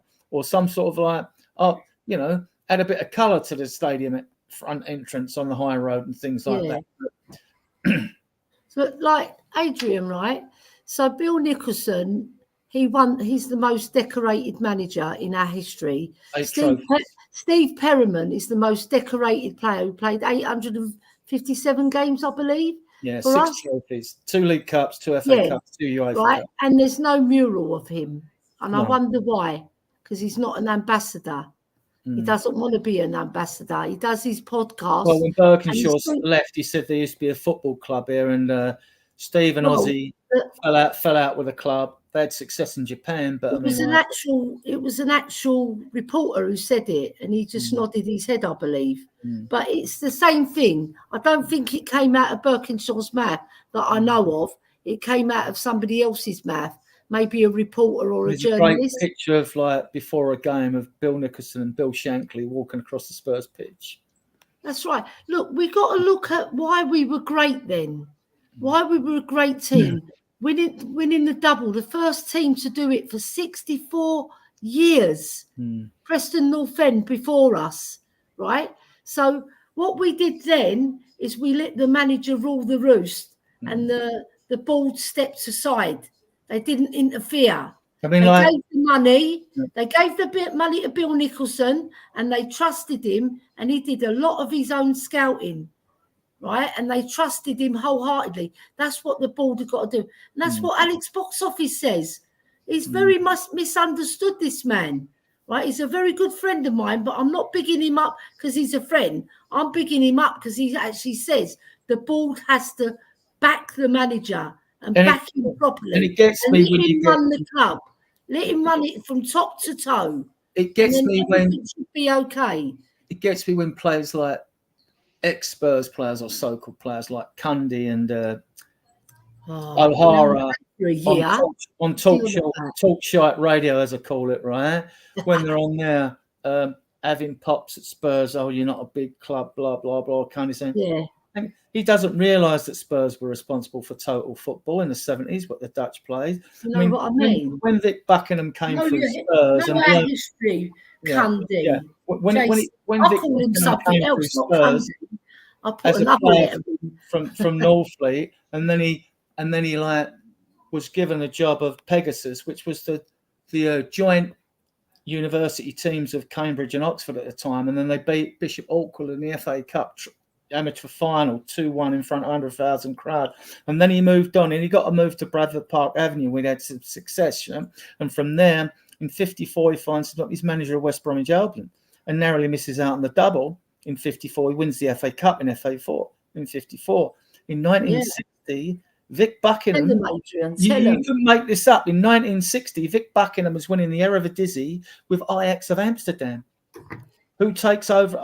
He goes away and he comes back in 64. I think he gives a debut to a player you may have heard of called Johan Cruyff, right? Yes. He gives Johan Cruyff his debut, right? Now, from there, who follows Vic Buckingham to Ajax? Rinus Michels, who's going to be a legendary Dutch manager. He has 3 or 4 stints as Dutch international and manages Ajax, right? Where'd you find Vic Buckingham, who no Spurs fans heard of, in 1970? Vic Buckingham is manager of Barcelona. He's winning the Copa del Generalissimo with Barcelona in 1970. Total football, people. Total football. Right? Taking the Spurs way of football, which come from Vic Buckingham, which Arthur Rowan, Bill Nicholson took the mantle off of him, and Peter McVilliam. It was before them actually, and who won the cup with us in 21. And then like he moves on. Who is manager of Barcelona from 71 to 74 after Vic Buckingham? Rinus Michels. You couldn't make this up. Spurs were total football. You have to remember that trail of glory, isn't it, Adrian? Well, back in those days, everyone played lump it up to a big centre forward football. They were still playing that football in the 70s before you've got pitches which are scientific products like now. Because you look at the old pitches when even Ottawa was playing, they were mud baths. I know. And after 6 or 7 games, they cut up bad. You didn't have the technology with grass woven with fibres now on pitches that stay good the whole season, which is why you've got a better standard of footballs now, because the pitches are that much better. But Spurs were responsible for total football. Europe was influenced. The Hungarians sent scouts to Spurs and had Spurs coaches go and teach them. And then the Hungarians became known as the Magyars. And after the war, when Spurs coaches had taught them, they adapted their ideas with the Spurs way of playing. And what happened? They come to Wembley, they thrash England 6-3 at Wembley. And then with the return match in Budapest, they thrash England 7-1. And everyone's going, they were playing like football on the deck. Not this hit the ball up to a forward because pitches got muddy and all that. Do you know what I mean? The football on the deck, which was known as the Spurs way of playing. And it was copied. And then I'd obviously European coaches copied. This is Spurs history in a nutshell, man. Sorry? Right, hold on. Let me just catch up with the chat. So you've got somebody else, another Jose Garcia. Another Jose Garcia. So this guy's got cloned. Jose's been cloned. Right. Inner Hype says Bill Nicholson and Jock Stein were good friends. Probably were. Jesse says smash the likes. Inner Hype says you just need to pass these ideas into the club. Inner Hype says you could put a vinyl wrap on the outside of the building. Leo says there's tons of LED screens throughout the stadium where they can display historical moments and historical figures instead of constantly promoting what's coming up next. It doesn't necessarily have to be statues. Inner Hype then says, with some of the club heroes all collaged together, is Banksy a Spurs fan? And then DC says, Bent the worst, an Arsenal fan, was a bloody awful striker, talking bullshit. Redknapp said Bent missed the chance that Redknapp's missus could have scored. And then you've got Inner Hype says, I've got a jet. Excellent show, you beautiful people. Drula says, I love listening to Adrian. Mr. M is good stories to Adrian. Chris Lonnie is saying, and was Puskas chauffeur. And well, actually, you need a defensive mid. Right, I'll come back to that. All right, right. Okay. On the subject of Puskas, right? Sorry, Peter Kegaius has also said, would love to sit down and have a beer with Adrian. What about a beer with me? On the subject of Puskas, yeah? You can have a Guinness with me. We're not invited. We're too young. Yeah, you're all familiar with the Puskas Award, which is given for the voted best goal in Europe in a season, because Lamela won it, didn't he, for his Rabona and things like that, right? Well, there is a good reason for this, right?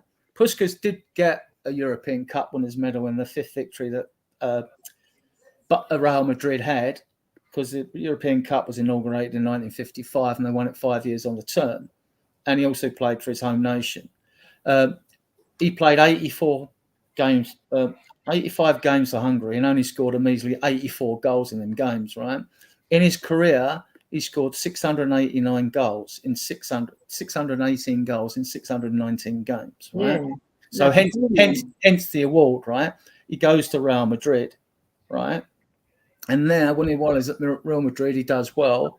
And he actually takes up Spanish nationality. And I don't know if you know, he played a few games for Spain. Because remember, Hungary was a communist country then, right? So he probably wanted to. He was known as the Galloping Major in Hungary. Obviously, give him a rank in the army, as you do with anyone who's a high profile and loved by the nation. So when he finishes his career, right, this is all stems from going back to Peter McVilliam at Spurs, through to Vic Buckingham, Arthur Rowe, Bill Nicholson, blah, blah, blah, blah, blah. When he finishes his career, Puskas, he coaches in Europe, right? Doesn't have a great deal of success. Then he ends up in Australia, where he assessed with a couple of clubs and all that, wins a couple of cups and a league and all this. And then he ends up at a club called South Melbourne Hellas, right?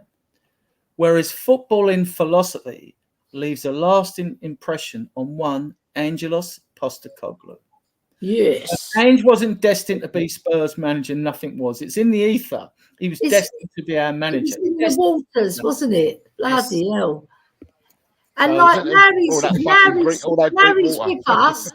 Larry's with us. A lot of fans that I've seen on YouTube are picking at him, not in a bad way. They're saying that if he did this, if he did that, if he did this, if he did that, we would have had a better season.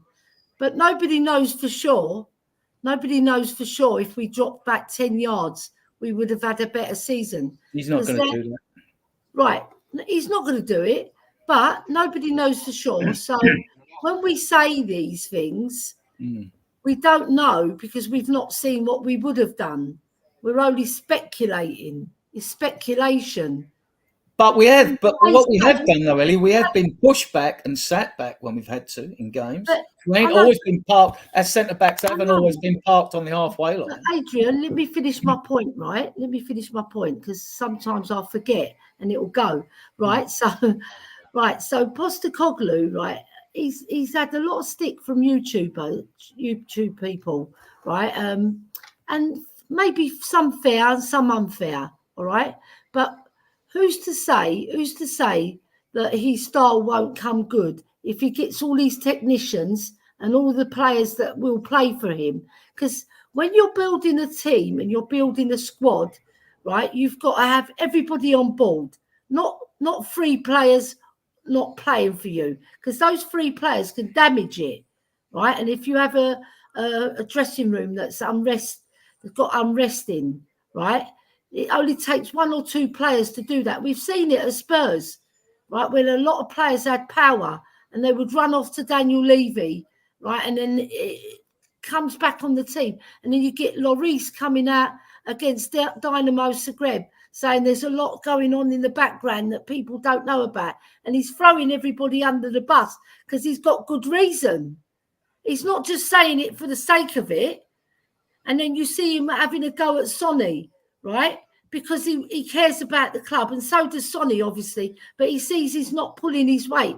And all these things play a factor. It's not just about tactics. And I was going to just say, the great Brian Clough said players are ruined by tactics, right? You go on that pitch, you don't need tactics. What you need is 11 players on that pitch pulling for the manager, pulling for each other, pulling for the badge, and then you've got unity. And then you create an atmosphere in the club. and the 11 players who are on the bench, or 10 players, however many it is nowadays, I've lost track of it. I know there's a lot on the bench, right? They're on the same page as the 11 players on the pitch, and they want to take that player's place. So when they get on that pitch, they've got their chance to impress the manager. So they play out their skin so that they get in the first team above the player that was ahead of them. And to keep your place, you play out of your skin. You play to your best ability. Whoever you are and whatever your ability is, you go on that pitch and you play for the badge, you play for your team, you play for your manager, and you, most of all, you play for your own pride. Yeah? You go on that pitch and you want to do your best for yourself as well. And the most important thing is to play for the fans, because the fans are paying your wages. Yeah? Without the fans, there's no club. Like Bill Nicholson said, without the fans, we're nothing. Right? And Daniel Levy's got to remember that when he takes away concessions from the elderly. Right? So all this is negative if you haven't got that unity in the club. And that's what you was pointing to, Adrian, when you said Ivan Toney, he's not the right fit. He's asking for 250k. What has he done in football to deserve 250k? Right? And these are rumours of him wanting big money. Maybe he's got big gambling debts. Who knows? You know what I mean? Like, what has he done as a footballer to warrant that wage? He doesn't warrant that wage. And then he comes with an attitude. Postecoglou don't want that. If we sign him, we're going to be very shocked, right? Because I think Postecoglou's looking for the character of the player. Will he play for me? Will he play for himself? Will he play for the badge? Will he play for the fans? Yeah, and all that unity creates. Why do you think Man City are good? They're not just good because they got the best technicians. You weigh that up, don't you? You talk a lot of sense, Ellie, and you weigh that up and you think Lancashire scored 23 goals this season. Parrots had a good season, all right, and the Dutch team, Excelsior, where Marcus Edwards went and did a stint. Yeah. Right? We haven't decided what we're doing with Velez. There's 3 strikers, right?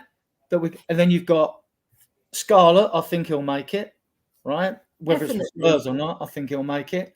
There's 4. There's 4 strikers, and we're looking for a striker, and we still keep Richarlison. Because if you get rid of Richarlison, you've got to bring in 2 strikers, you know. So to more oven-ready strikers, what I'm talking about. The other 4, you know, I think it's going to be an interesting pre-season with these games. You're going to see more. Look what Ferguson done with his homegrown players. He nurtured them. He nurtured them. He nurtured them. He nurtured them. Brings them into the first team environment. Gives them games here, games there, games there. Works them in, and then suddenly they're a gel team, and they hit the heights, and they blow every club out of the land. Right? If we can do that, if we can mirror what Ferguson did, right, with Postecoglou as our chief, right? Because he's got all the ingredients. He knows what football's about. He knows he's playing from the heart. He knows he's playing for the fans. And he said it. He said, "You can let me down. You can let the fans down. Don't let yourself down. Don't let yourself down." That's fantastic words to take onto that pitch. Because when you go on that pitch, don't let yourself down.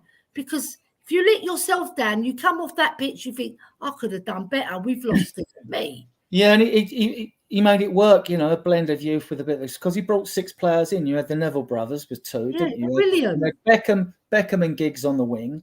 And when Roy Keane were on the side, you had Scholes and Nicky Butt in midfield. And they played together as a youth team, so they knew each other's play.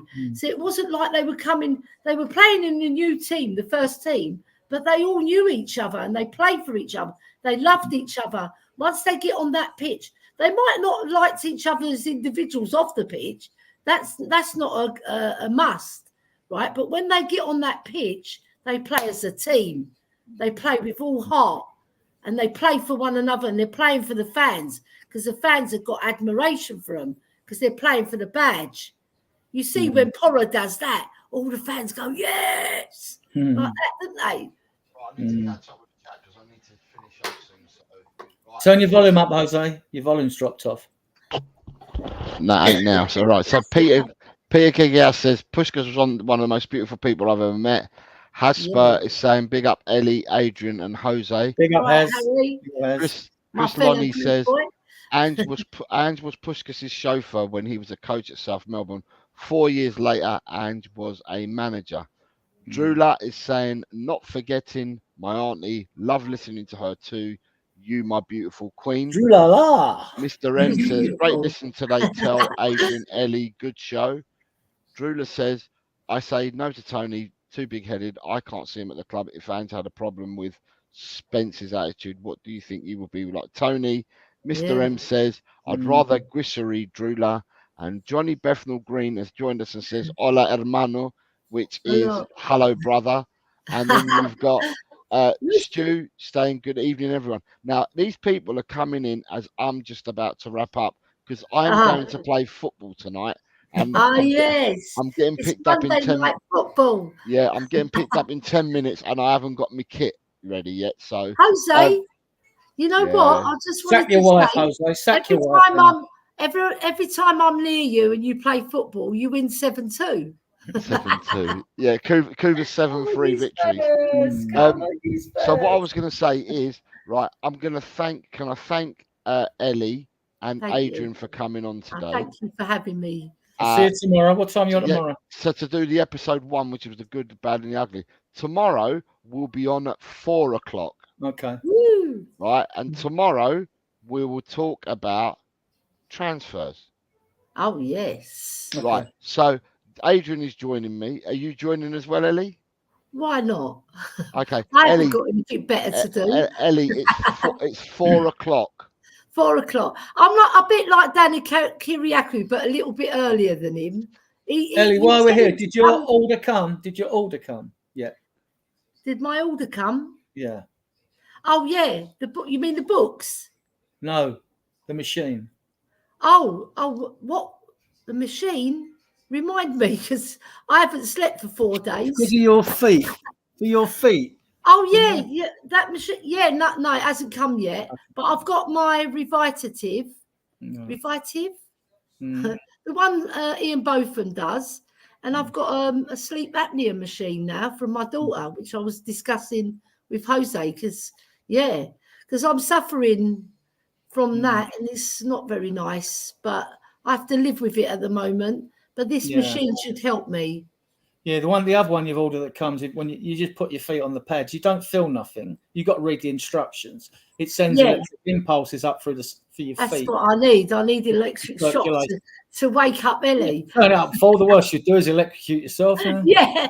If I electrocute you, sorry, we're off track. Who's going to cook for my husband? He's looking over saying, I can't have my wife dying. Who's going to cook? Isn't it? Kuba's just come and says, I'm coming into like big up Kuba. Go on, Kuba. Mr. M is saying, Jose, I'll get down to Ladbrokes quick and put a £5 on you to get a hat trick. Mr. Ellie, wives are useful. They cook your tea and iron your shirts. Paulio says, great show. Listen, people, thank you for tuning in. We will be back tomorrow at 4 o'clock. I will have these lovely people with me tomorrow. And tomorrow we'll have a chat about transfers. Right. Yeah. So thank you everyone for watching. Have a great remainder of your bank holiday Monday for the people that are here in England. I hope the sun shines on you and I hope that you're blessed in whatever you decide to do. For the people that have listened to us in Australia, it's night time for them. Thank you very much for listening to 3 old codgers. Not so old. On the stream. I'm using my oil of oil. So thank you for listening to us. And people on X, thank you very much. There's over 100 of you on X today, which is unbelievable. Please, if you're on X, please consider subscribing to the channel because it all helps out. But thank you all for listening. Before you sign off, right, this is for all the ladies who are watching. If you feel the cock, you'll live long. So thank you, everyone. And with that, I think I've just shocked my husband. So thank you for watching, everyone, and we shall catch you tomorrow at 4 o'clock.